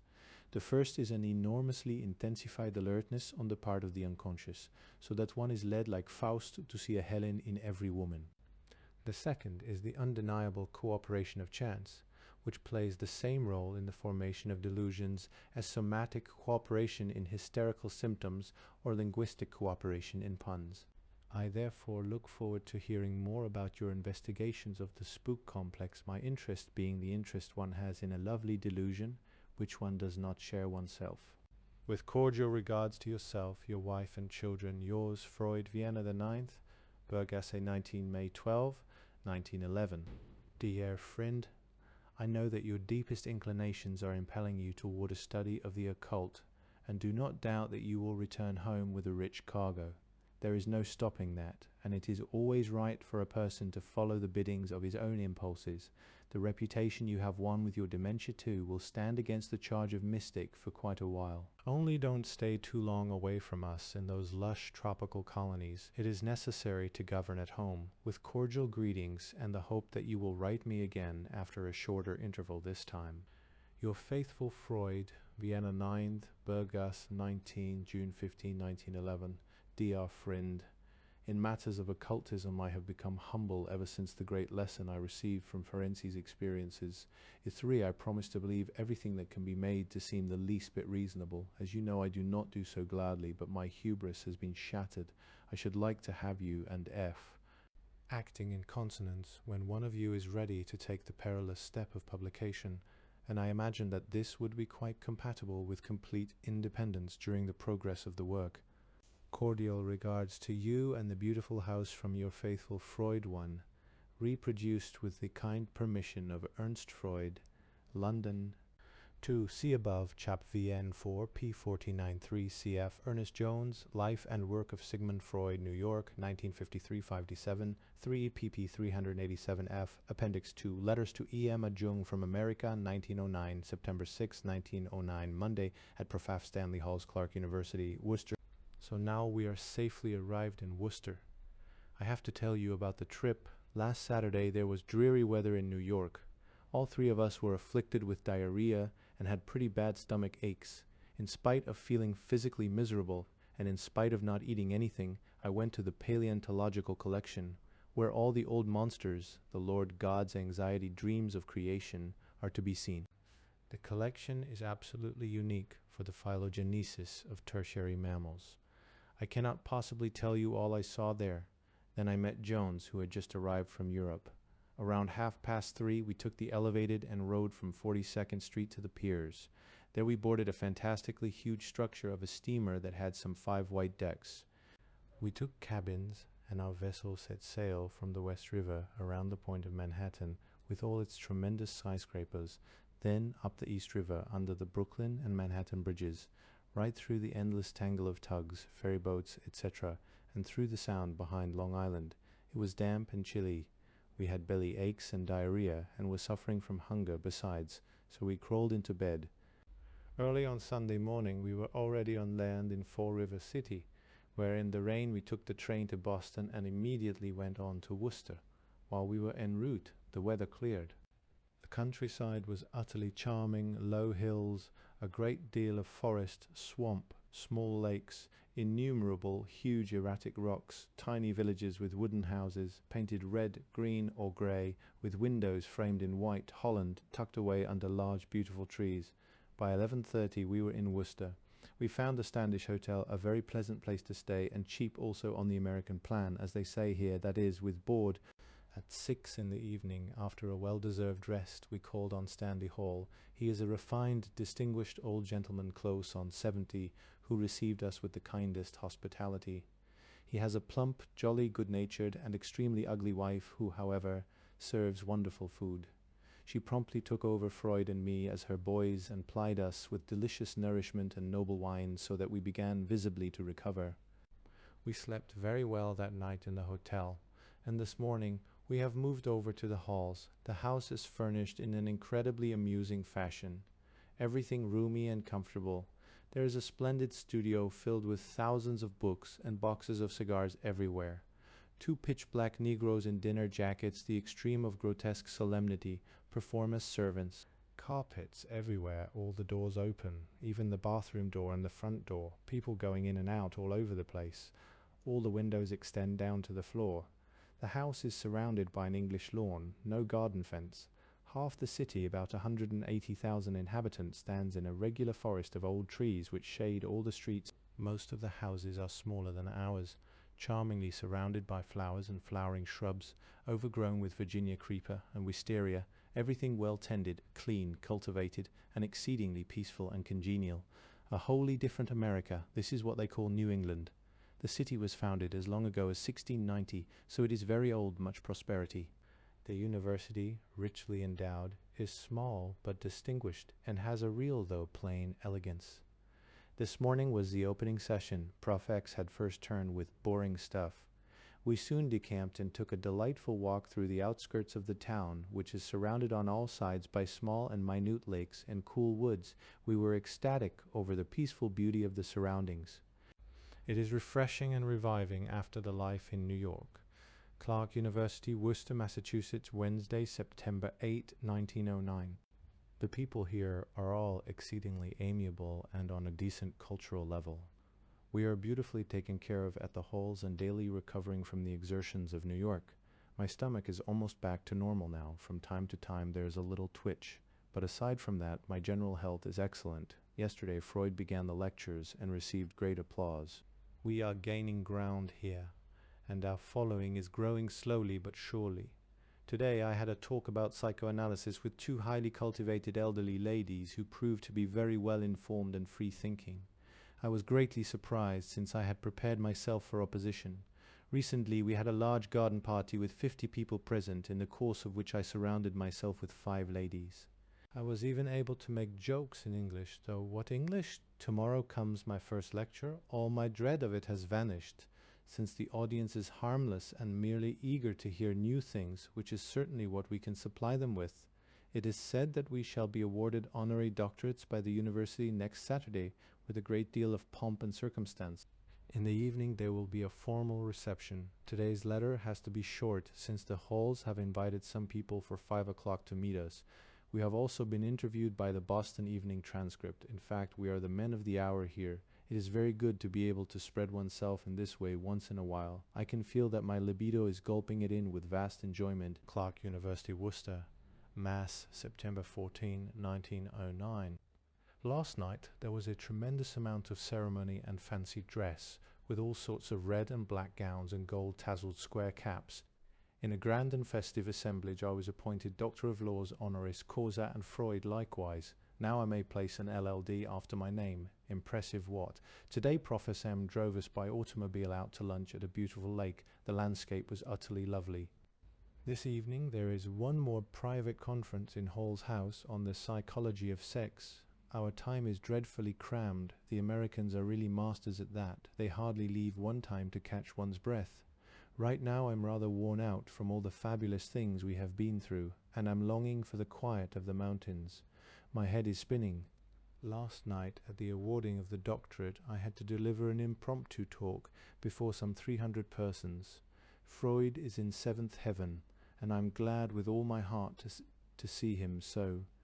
I am looking forward enormously to getting back to the sea again, where the overstimulated psyche can recover in the presence of that infinite peace and spaciousness. Here one is in an almost constant whirlwind, but I have, thank God, completely regained my capacity for enjoyment, so that I can look forward to everything with zest. Now I'm going to take everything that comes along by storm, and then I shall settle down again, satiated. Albany, NY, September 18, 1909. 2 more days before departure. Everything is taking place in a whirl. Yesterday I stood upon a bare rocky peak nearly 5,600 feet high, in the midst of tremendous virgin forests, looking far out into the blue infinities of America and shivering to the bone in the icy wind. And today I am in the midst of the metropolitan bustle of Albany, the capital of the state of New York. The 100,000 enormously deep impressions I'm taking back with me from this wonderland cannot be described with the pen.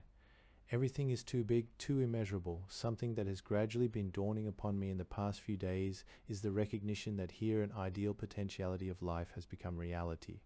Men are as well off here as the culture permits, women badly off.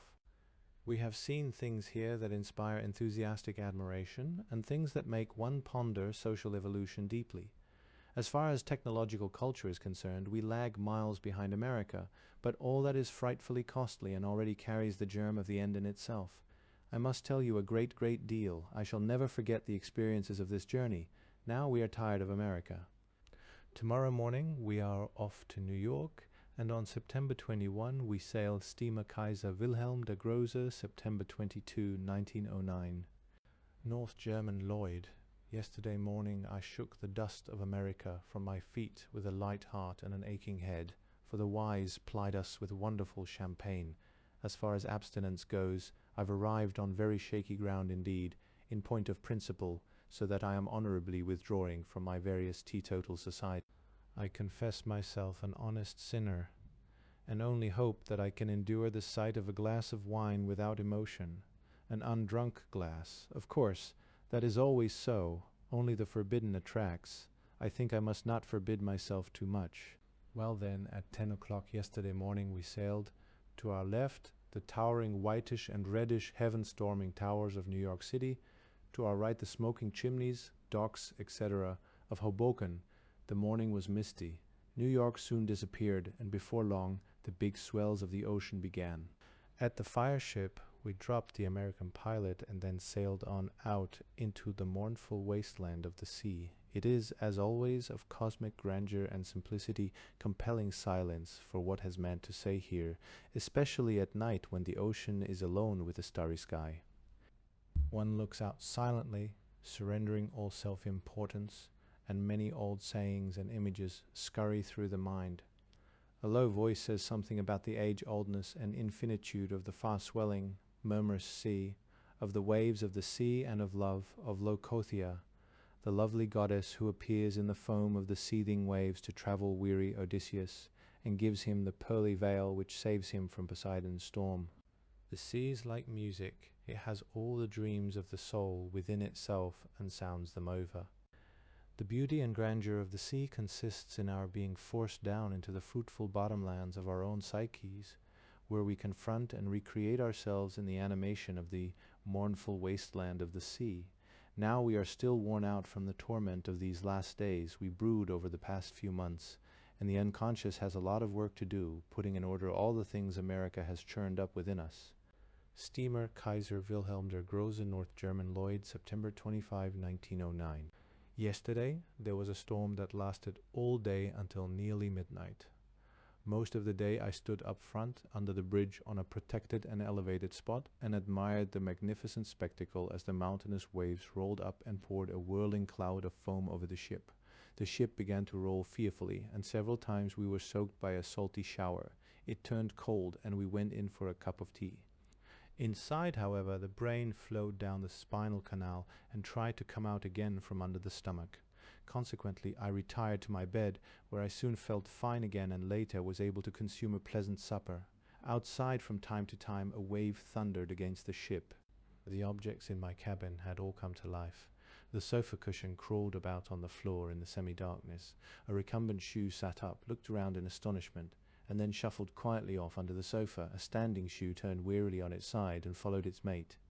Now the scene changed. I realized that the shoes had gone under the sofa to fetch my bag and briefcase. The whole company paraded over to join the big trunk under the bed. One sleeve of my shirt on the sofa waved longingly after them, and from inside the chests and drawers came rumbles and rattles. Suddenly there was a terrible crash under my floor, a rattling, clattering, and tinkling. One of the kitchens is underneath me. There at one blow 500 plates had been awakened from their death-like torpor, and with a single bold leap had put a sudden end to their dreary existence as slaves.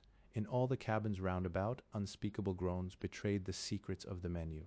I slept like a top, and this morning the wind is beginning to blow from another side. Appendix 3 letter to Emma Jung from North Africa, 1920. Grand Hotel Sousse, Sousse, Monday, March 15, 1920. This Africa is incredible. Unfortunately, I cannot write coherently to you, for it is all too much. Only sidelights. After cold, heavy weather at sea, a sparkling morning in Algiers, bright houses and streets, dark green clumps of trees, tall palms' crowns rising among them, white burnouses, red fezes, and among these the yellow uniforms of the tirailleurs d'Afrique, the red of the Spahis, then the botanical gardens, an enchanted tropical forest, an Indian vision, holy agvata trees with gigantic aerial roots like monsters, fantastic dwellings of the gods, enormous in extent, heavy dark green foliage rustling in the sea wind. Then 30 hours by rail to Tunis. The Arab city is classical antiquity and Moorish Middle Ages, Granada and the fairy tale of Baghdad. You no longer think of yourself. You are dissolved in this potpourri which cannot be evaluated, still less described. A Roman column stands here as part of a wall. An old Jewess of unspeakable ugliness goes by in white baggy breeches. A crier with a load of burnouses pushes through the crowd, shouting in gutturals that might have come straight from the canton of Zurich. A patch of deep blue sky, a snow-white mosque dome. A shoemaker busily stitching away at shoes in a small vaulted niche, with a hot, dazzling patch of sunlight on the mat before him. Blind musicians with a drum and tiny three-stringed lute. A beggar who consists of nothing but rags, smoke from oil cakes and swarms of flies up above, on a white minaret in the blissful ether. A muezzin sings the midday chant. Below, a cool, shady colonnaded yard with horseshoe portal framed in glazed tiles. On the wall, a mangy cat lies in the sun. A coming and going of red, white, yellow, blue, brown mantles. White turbans, red fezes, uniforms, faces ranging from white and light yellow to deep black. A shuffling of yellow and red slippers. A noiseless scurrying of naked black feet, and so on and so on. In the morning the great God rises and fills both horizons with his joy and power, and all living things obey him. At night the moon is so silvery and glows with such divine clarity that no one can doubt the existence of Astarte. Between Algiers and Tunis lie 550 miles of African soil, towering up to the noble and spreading shapes of the great Atlas Range, wide valleys and plateaus bursting with grapes and grain, dark green forests of cork oak. Today Horus rose out of distant pale mountains over an unending green and brown plain, and from the desert there sprang up a mighty wind which blew out to the dark blue sea. On rolling, grey-green hills, yellow-brown remains of whole Roman cities. Small flocks of black goats grazing around them, nearby a Bedouin camp with black tents, camels and donkeys. The train runs into a camel which cannot make up its mind to get off the tracks. The beast is killed.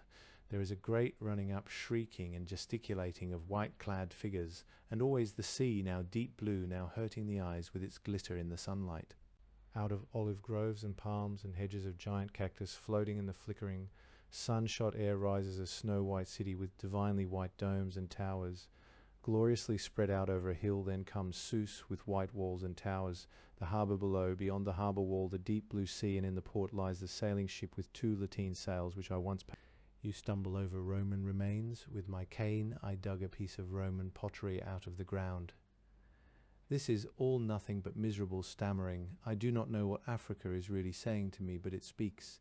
Imagine a tremendous sun, air clear as in the highest mountains, a sea bluer than any you have ever seen, all colours of incredible power.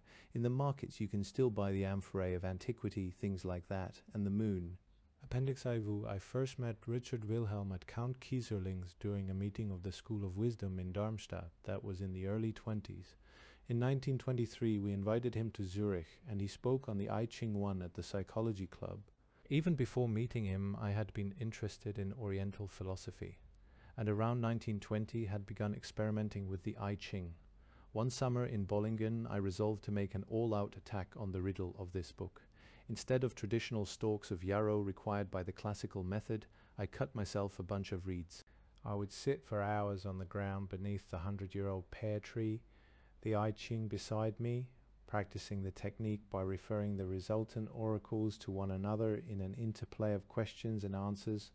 All sorts of undeniably remarkable results emerged, meaningful connections with my own thought processes which I could not explain to myself. The only subjective intervention in this experiment consists in the experimenters arbitrarily, that is, without counting, dividing up the bundle of 49 stalks at a single swoop. He does not know how many stalks are contained in each bundle, and yet the result depends upon their numerical relationship. All other manipulations proceed mechanically and leave no room for interference by the will. If a psychic causal connection is present at all, it can only consist in the chance division of the bundle, or in the other method, the chance fall of the coins.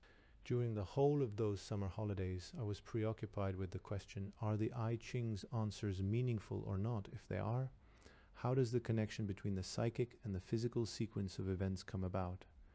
Time and again I encountered amazing coincidences which seemed to suggest the idea of a causal parallelism, a synchronicity as I later called it. So fascinated was I by these experiments that I altogether forgot to take notes, which I afterward greatly regretted. Later, however, when I often used to carry out the experiment with my patients, it became quite clear that a significant number of answers did indeed hit the mark. I remember, for example, the case of a young man with a strong mother complex. He wanted to marry and had made the acquaintance of a seemingly suitable girl. However, he felt uncertain, fearing that under the influence of his complex he might once more find himself in the power of an overwhelming mother. I conducted the experiment with him. The text of his hexagram read, "The maiden is powerful. One should not marry such a maiden." In the mid-30s, I met the Chinese philosopher Hu Xi.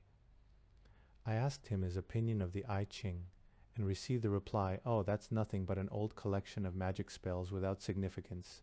He had had no experience with it, or so he said. Only once he remembered had he come across it in practice. One day on a walk with a friend, the friend had told him about his unhappy love affair. They were just passing by a Taoist temple. As a joke, he had said to his friend, "Here, you can consult the oracle." No sooner said than done. They went into the temple together and asked the priest for an I Ching oracle, but he had not the slightest faith in this nonsense.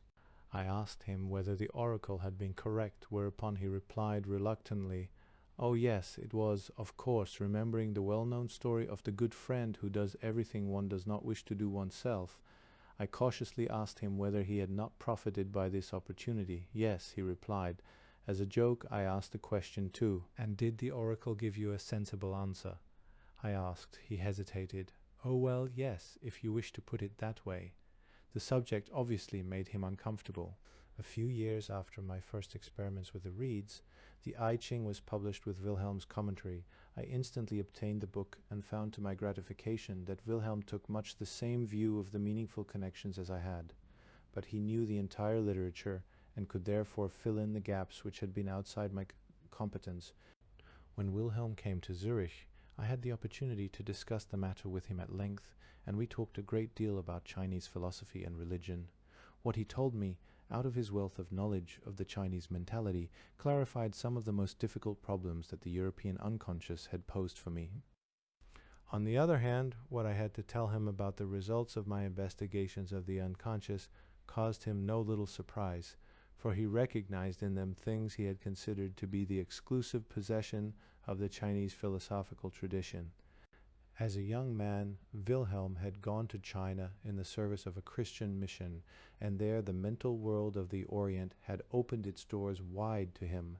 Wilhelm was a truly religious spirit with an unclouded and far-sighted view of things. He had the gift of being able to listen without bias to the revelations of a foreign mentality, and to accomplish that miracle of empathy which enabled him to make the intellectual treasures of China accessible to Europe.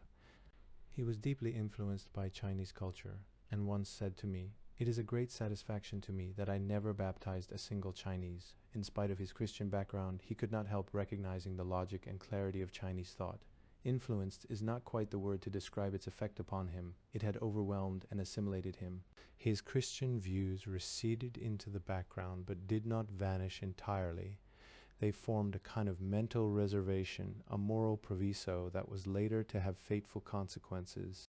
In China he had the good fortune to meet a sage of the old school whom the revolution had driven out of the interior. This sage, Lao Naishuan, introduced him to Chinese yoga philosophy and the psychology of the I Ching. To the collaboration of these two men we owe the addition of the I Ching with its excellent commentary. For the first time, this profoundest work of the Orient was introduced to the West in a living and comprehensible fashion. I consider this publication Wilhelm's most important work. Clear and unmistakably Western as his mentality was, in his I Ching commentary, he manifested a degree of adaptation to Chinese psychology which is altogether unmatched. When the last page of the translation was finished and the first printer's proofs were coming in, the old master Lao Naishuan died. It was as if his work were completed and he had delivered the last message of the old, dying China to Europe, and Wilhelm had been the perfect disciple, a fulfillment of the wish dream of the sage. Wilhelm, when I met him, seemed completely Chinese in outward manner as much as in his way of writing and speaking. The Oriental point of view and ancient Chinese culture had penetrated him through and through. Upon his arrival in Europe, he entered the faculty of the China Institute in Frankfurt am Main. Both in his teaching work and in his lectures to laymen, however, he seemed to feel the pressure of the European spirit. Christian views and forms of thought moved steadily into the foreground. I went to hear some lectures of his, and they turned out to be scarcely any different from conventional sermons. This reversion to the past seemed to me somewhat unreflective and therefore dangerous.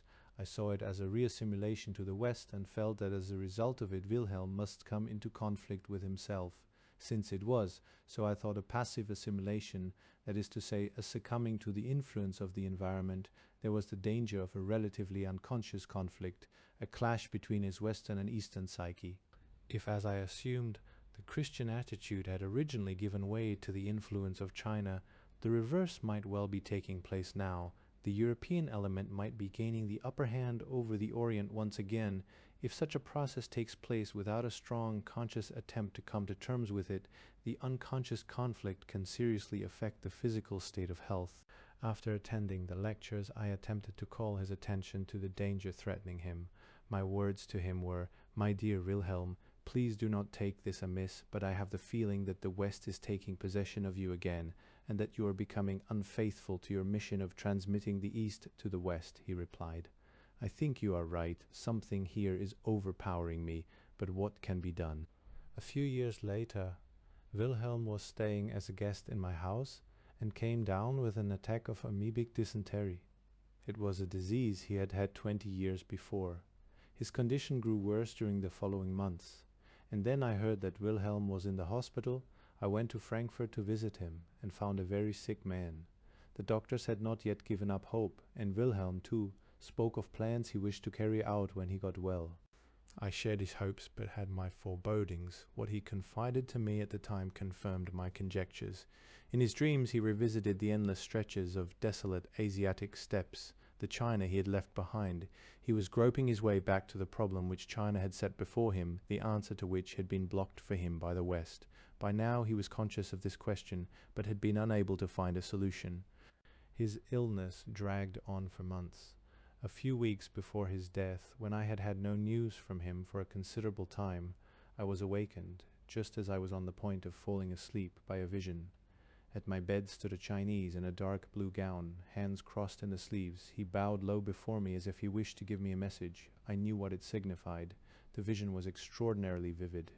Not only did I see every wrinkle in the man's face, but every thread in the fabric of his gown. Wilhelm's problem might also be regarded as a conflict between consciousness and the unconscious, which in his case took the form of a clash between West and East. I believed I understood his situation, since I myself had the same problem as he and knew what it meant to be involved in this conflict. It is true that even at our last meeting, Wilhelm did not speak plainly.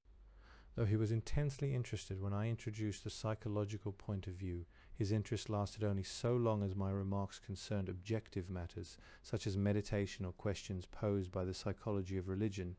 So far, so good. But whenever I attempted to touch the actual problem of his inner conflict, I immediately sensed a drawing back and inward shutting himself off, because such matters went straight to the bone. This is a phenomenon I have observed in many men of importance.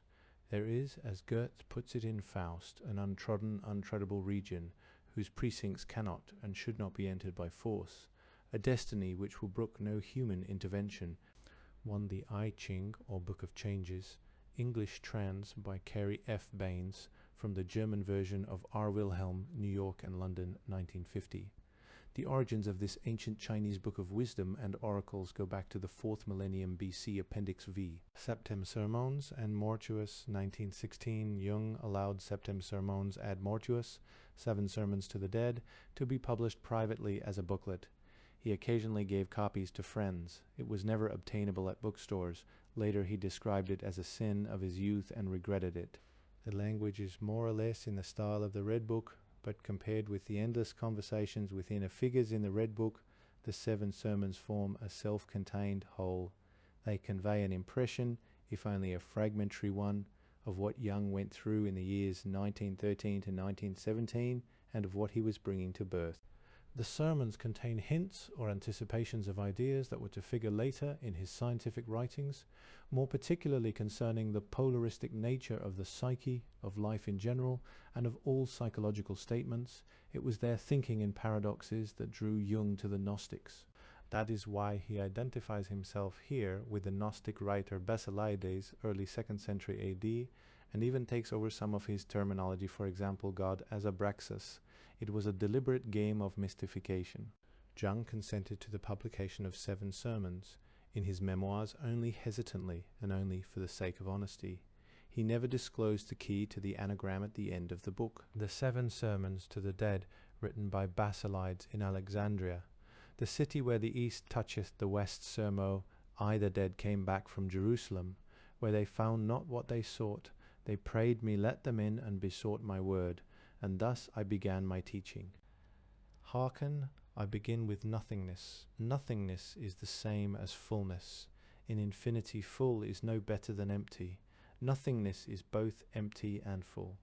As well might ye say anything else of nothingness, as for instance, white is it, or black, or again, it is not, or it is.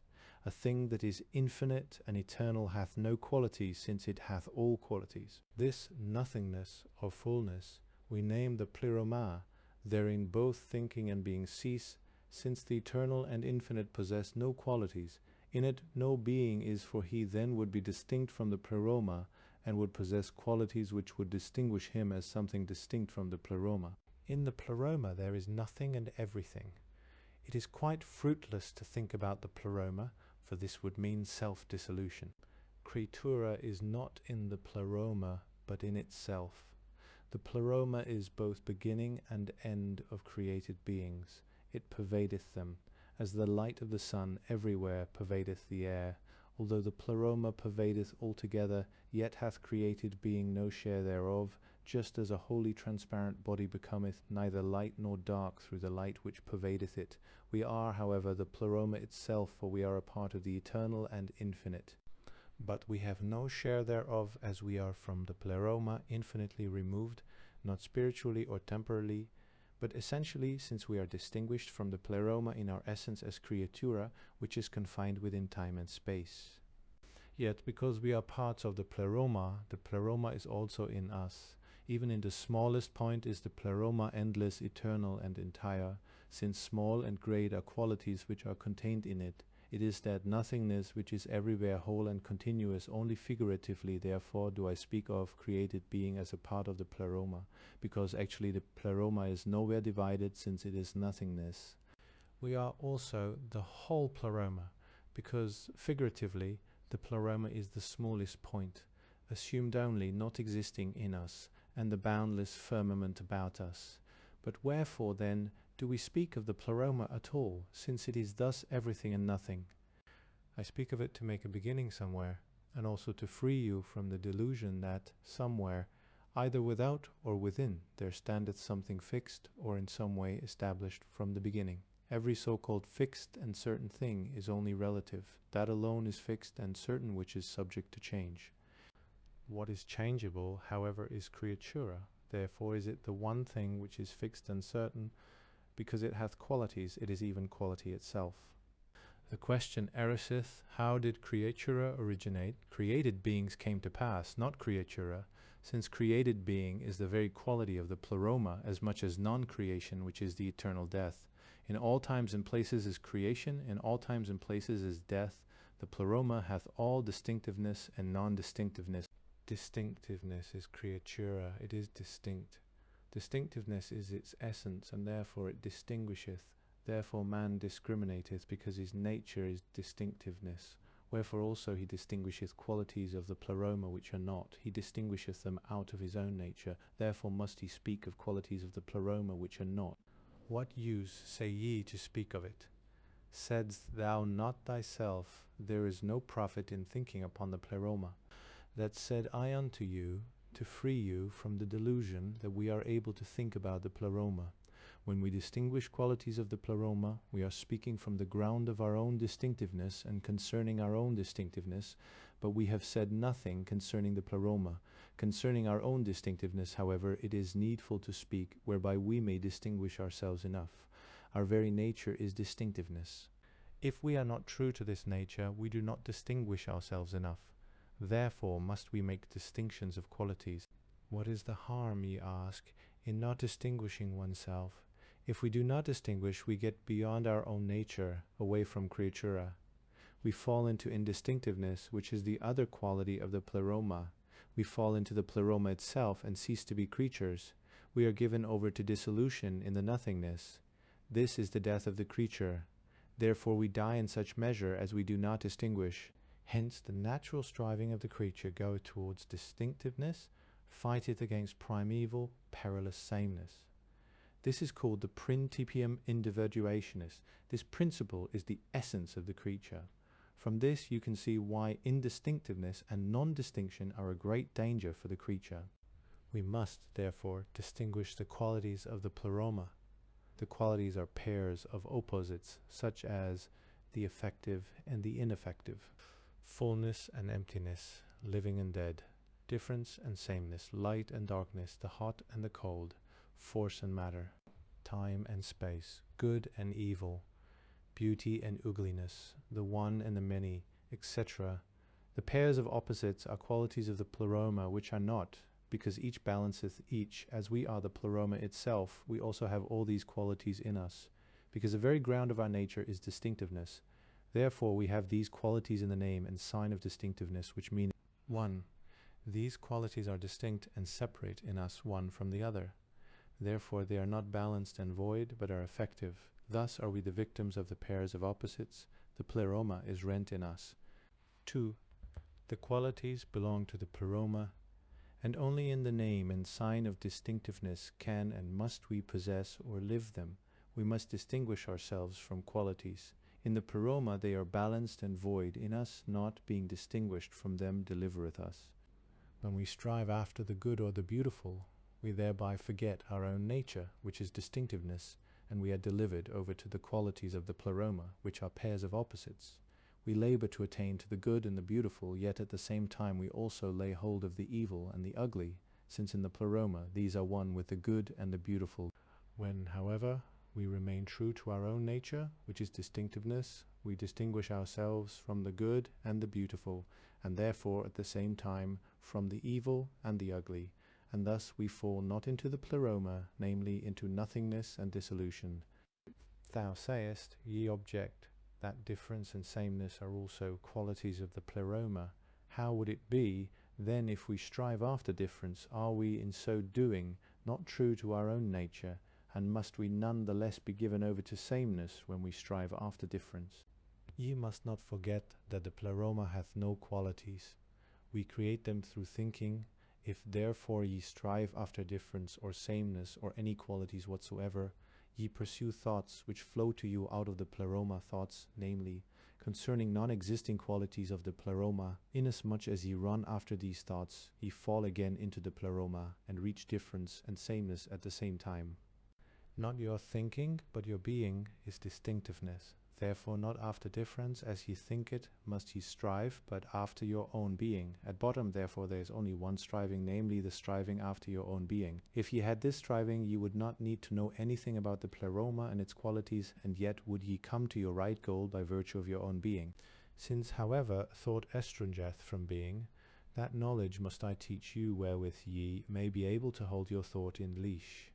Sermon 2. In the night the dead stood along the wall, and cried, We would have knowledge of God. Where is God? Is God dead? God is not dead. Now as ever he liveth, God is creatura, for he is something definite, and therefore distinct from the pleroma. God is quality of the pleroma, and everything which I said of creatura also is true concerning him. He is distinguished, however, from created beings through this, that he is more indefinite and indeterminable than they. He is less distinct than created beings, since the ground of his being is effective fullness. Only in so far as he is definite and distinct is he creatura, and in like measure is he the manifestation of the effective fullness of the pleroma. Everything which we do not distinguish falleth into the pleroma and is made void by its opposite. If therefore we do not distinguish God, effective fullness is for us extinguished. Moreover, God is the pleroma itself, as likewise each smallest point in the created and uncreated is the pleroma itself. Effective void is the nature of the devil. God and devil are the first manifestations of nothingness, which we call the pleroma. It is indifferent whether the pleroma is or is not, since in everything it is balanced and void, not so creatura. In so far as God and devil are creatura, they do not extinguish each other, but stand one against the other as effective opposites. We need no proof of their existence. It is enough that we must always be speaking of them, even if both were not creatura of its own essential distinctiveness, would forever distinguish them anew out of the pleroma. Everything that discrimination taketh out of the pleroma is a pair of opposites to God, therefore always belongeth the devil. This inseparability is as close and, as your own life hath made you see, as indissoluble as the pleroma itself. Thus it is that both stand very close to the pleroma, in which all opposites are extinguished and joined. God and devil are distinguished by the qualities fullness and emptiness, generation and destruction. Effectiveness is common to both. Effectiveness joineth them. Effectiveness, therefore, standeth above both, is a God above God, since in its effect it uniteth fullness and emptiness. This is a God whom ye knew not, for mankind forgot it. We name it by its name Abraxas. It is more indefinite still than God and devil. That God may be distinguished from it, we name God Helios, or Sun. Abraxas is effect. Nothing standeth opposed to it but the ineffective. Hence its effective nature freely unfoldeth itself. The ineffective is not, therefore resisteth not. Abraxas standeth above the sun and above the devil. It is improbable probability, unreal reality. Had the pleroma a being, Abraxas would be its manifestation. It is the effective itself, not any particular effect, but effect in general. It is unreal reality, because it hath no definite effect. It is also creatura, because it is distinct from the pleroma. The sun hath a definite effect, and so hath the devil. Wherefore do they appear to us more effective than indefinite Abraxas? It is force, duration, change. The dead now raised a great tumult, for they were Christians. Sermo 3, like mists arising from a marsh, the dead came near and cried, "Speak further unto us concerning the supreme God." Hard to know is the deity of Abraxas. Its power is the greatest, because man perceiveth it not. From the sun he draweth the summum bonum, from the devil the infimum malum, but from Abraxas life, altogether indefinite, the mother of good and evil. Smaller and weaker life seemeth to be than the summum bonum, wherefore is it also hard to conceive that Abraxas transcendeth even the sun in power, who is himself the radiant source of all the force of life. Abraxas is the sun, and at the same time the eternally sucking gorge of the void, the belittling and dismembering devil. The power of Abraxas is twofold, but ye see it not, because for your eyes the warring opposites of this power are extinguished. What the God-Son speaketh is life, what the devil speaketh is death, but Abraxas speaketh that hallowed and accursed word which is life and death at the same time. Abraxas begetteth truth and lying, good and evil, light and darkness, in the same word and in the same act. Wherefore is Abraxas terrible? It is splendid as the lion in the instant he striketh down his victim. It is beautiful as a day of spring. It is the great Pan himself, and also the small one. It is Priapos. It is the monster of the underworld, a 1,000-armed polyp, coiled knot of winged serpents, frenzy. It is the hermaphrodite of the earliest beginning. It is the lord of the toads and frogs, which live in the water and go up on the land, whose chorus ascendeth at noon and at midnight. It is abundance that seeketh union with emptiness. It is holy begetting. It is love and love's murder. It is the saint and his betrayer. It is the brightest light of day and the darkest night of madness. To look upon it is blindness. To know it is sickness. To worship it is death. To fear it is wisdom. To resist it not is redemption. God dwelleth behind the sun, the devil behind the night. What God bringeth forth out of the light, the devil sucketh into the night. But Abraxas is the world, its becoming and its passing. Upon every gift that cometh from the God-Son, the devil layeth his curse. Everything that ye entreat from the God-Son begetteth a deed of the devil. Everything that ye create with the God's Son giveth effective power to the devil. That is terrible Abraxas. It is the mightiest creature, and in it the creature is afraid of itself. It is the manifest opposition of creatura to the pleroma and its nothingness. It is the son's horror of the mother. It is the mother's love for the son. It is the delight of the earth and the cruelty of the heavens. Before its countenance man becometh like stone. Before it there is no question and no reply. It is the life of creatura. It is the operation of distinctiveness. It is the love of man. It is the speech of man. It is the appearance and the shadow of man. It is illusory reality. Now the dead howled and raged, for they were unperfected. Sermo IV, the dead filled the place murmuring and said, Tell us of gods and devils. Accursed one, the God's Son is the highest good, the devil is the opposite. Thus have ye two gods, but there are many high and good things and many great evils. Among these are two god-devils. The one is the burning one, the other the growing one. The burning one is Eros, who hath the form of flame. Flame giveth light because it consumeth. The growing one is the tree of life. It booteth, as in growing it heapeth up living stuff. Eros flameth up and dieth, but the tree of life groweth with slow and constant increase through unmeasured time. Good and evil are united in the flame. Good and evil are united in the increase of the tree. In their divinity stand life and love opposed. Innumerable as the host of the stars is the number of gods and devils. Each star is a god, and each space that a star filleth is a devil. But the empty fullness of the whole is the pleroma.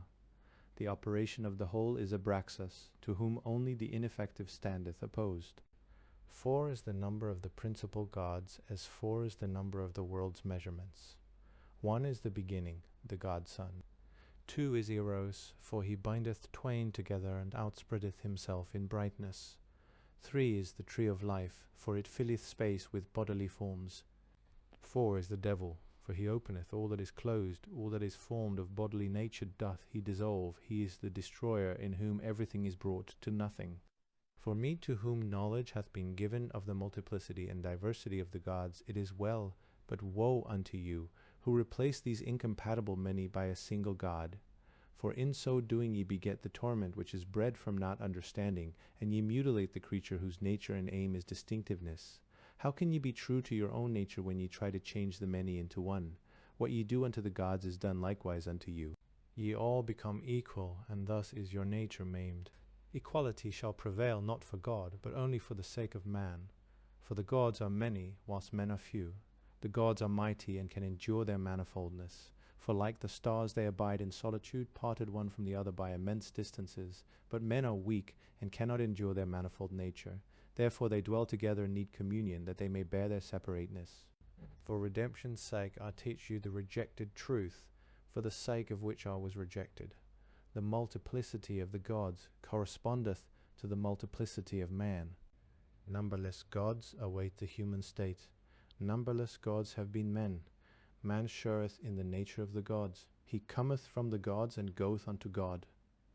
Thus, just as it serveth not to reflect upon the pleroma, it availeth not to worship the multiplicity of the gods. Least of all availeth it to worship the first God, the effective abundance and the summum bonum. By our prayer we can add to it nothing, and from it nothing take, because the effective void swalloweth all. The bright gods form the celestial world. It is manifold and infinitely spreading and increasing. The God-Son is the supreme Lord of that world. The dark gods form the earth world. They are simple and infinitely diminishing and declining. The devil is the earth world's lowest lord, the moon spirit, satellite of the earth, smaller, colder, and more dead than the earth. There is no difference between the might of the celestial gods and those of the earth. The celestial gods magnify, the earth gods diminish. Measureless is the movement of both. Sermo V, the dead mocked and cried, Teach us, fool, of the church and holy communion. The world of the gods is made manifest in spirituality and in sexuality. The celestial ones appear in spirituality, the earthly in sexuality. Spirituality conceiveth and embraceth. It is womanlike, and therefore we call it Mater Coelestis, the celestial mother. Sexuality engendereth and createth.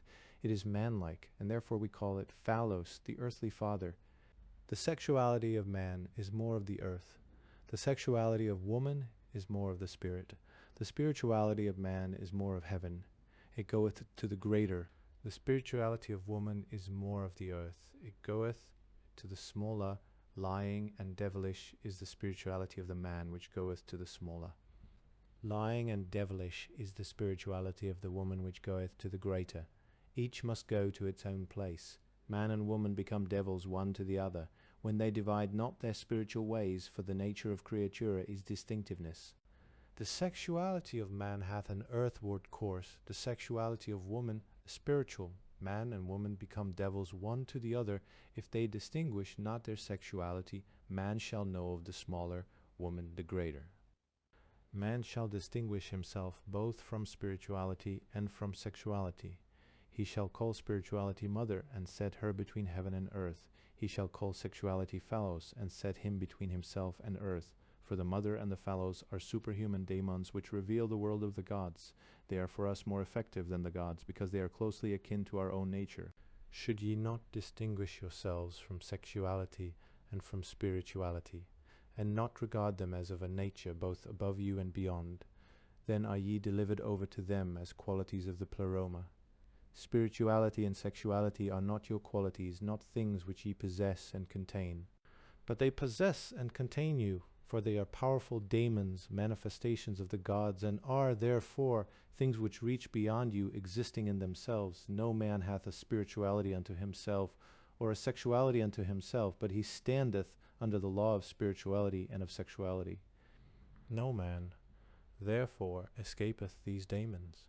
Ye shall look upon them as daemons, and as a common task and danger, a common burden which life hath laid upon you.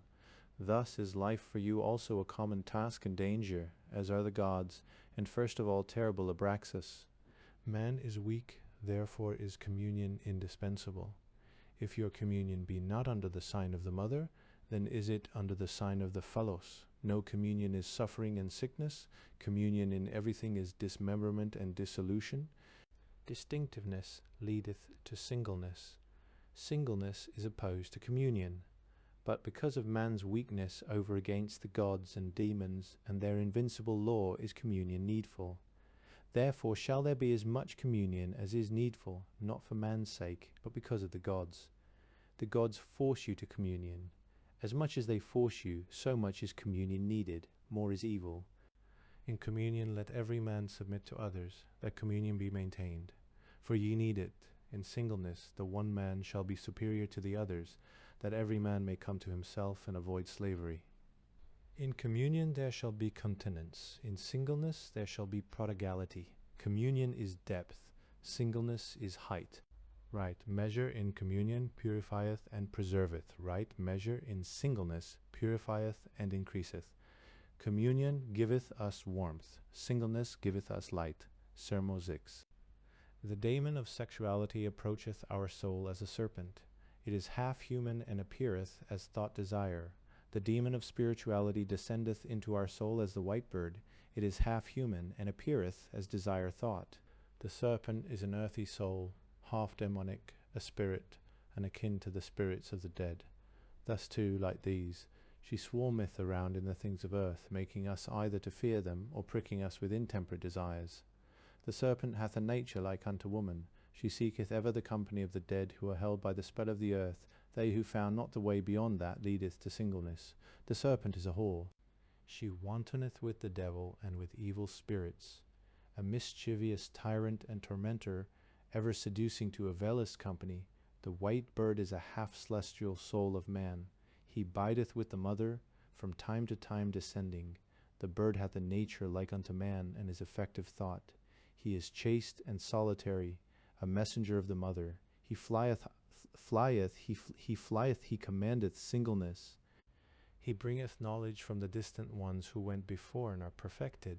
He beareth our word above to the mother. She intercedeth, she warneth, but against the gods she hath no power. She is a vessel of the sun. The serpent goeth below, and with her cunning she lameth the phallic daemon, or else goadeth him on. She yieldeth up the too crafty thoughts of the earthy one, those thoughts which creep through every hole and cleave to all things with desirousness. The serpent doubtless willeth it not, yet she must be of use to us. She fleeth our grasp, thus showing us the way, which with our human wits we could not find. With disdainful glance the dead spake, Sees this talk of gods and daemons and souls, at bottom this hath long been known to us. Sermo 7th. Yet when night was come, the dead again approached with lamentable mien, and said, There is yet one matter we forgot to mention, teach us about man. Man is a gateway, through which from the outer world of gods, demons, and souls ye pass into the inner world, out of the greater into the smaller world. Small and transitory is man already, is he behind you, and once again ye find yourselves in endless space, in the smaller or innermost infinity. At immeasurable distance standeth one single star in the zenith. This is the one God of this one man, this is his world, his pleroma, his divinity. In this world is man, Abraxas, the creator and the destroyer of his own world. This star is the God and the goal of man. This is his one guiding God. In him goeth man to his rest. Toward him goeth the long journey of the soul after death.